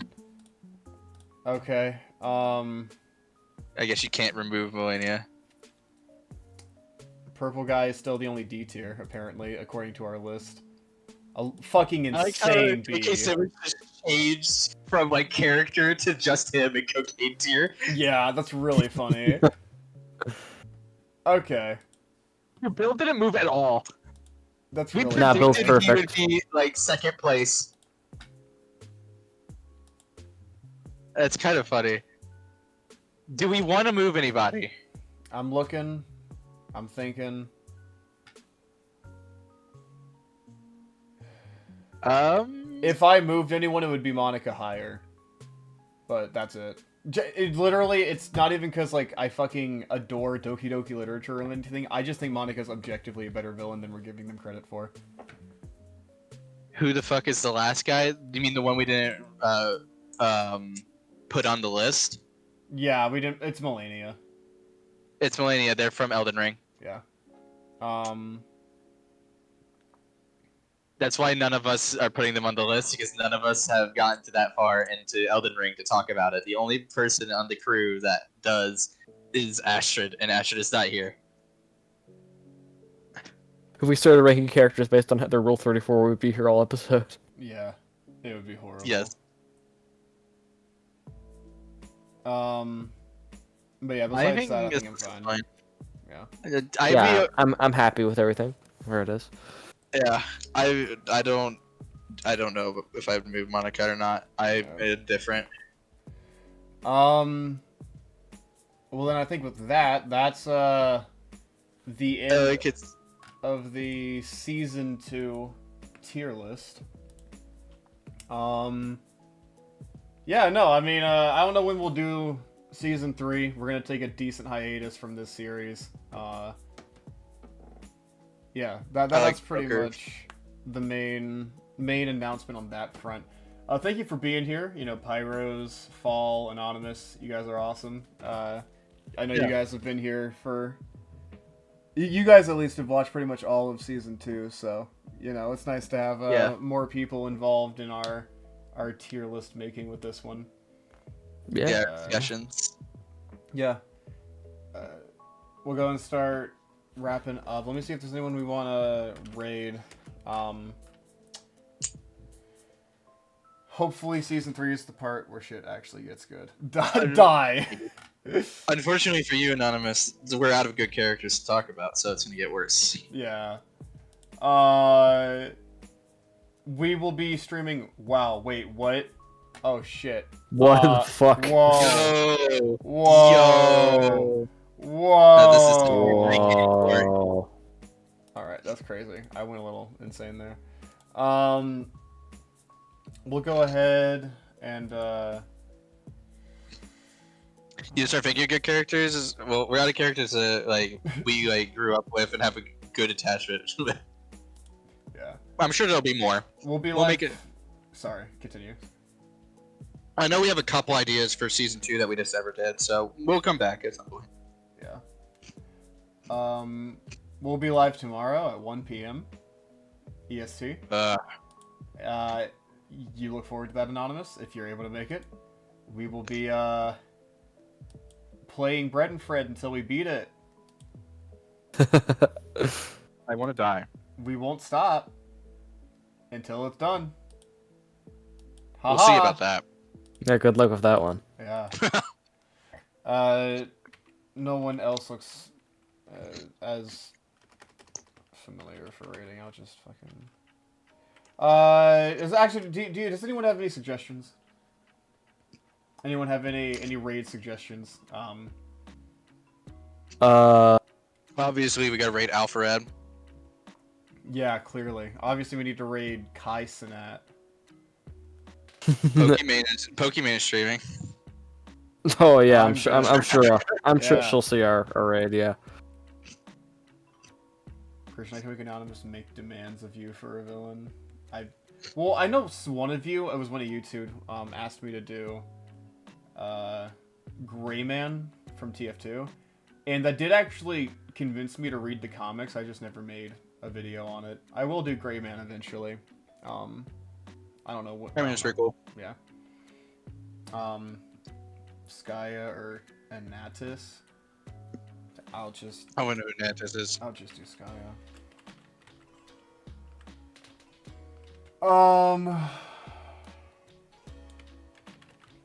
Okay. Alright, thank you for being here. We'll see you tomorrow at 1 p.m. I will send a link to this tier list for if you guys want to make your own. Yeah. Also, We we did have that a last fucking time. villain proposition channel. Use it. Well, I've read it. Yeah, that's where I found the Grayman thing. Yeah, we've used it before. Yep. Alright, so if we find something interesting, we will use it. Alright. Have a good night, everyone. I will see you all Yes, good tomorrow night and at 1 thank you. p.m. Bye-bye. Bye-bye. Bye bye.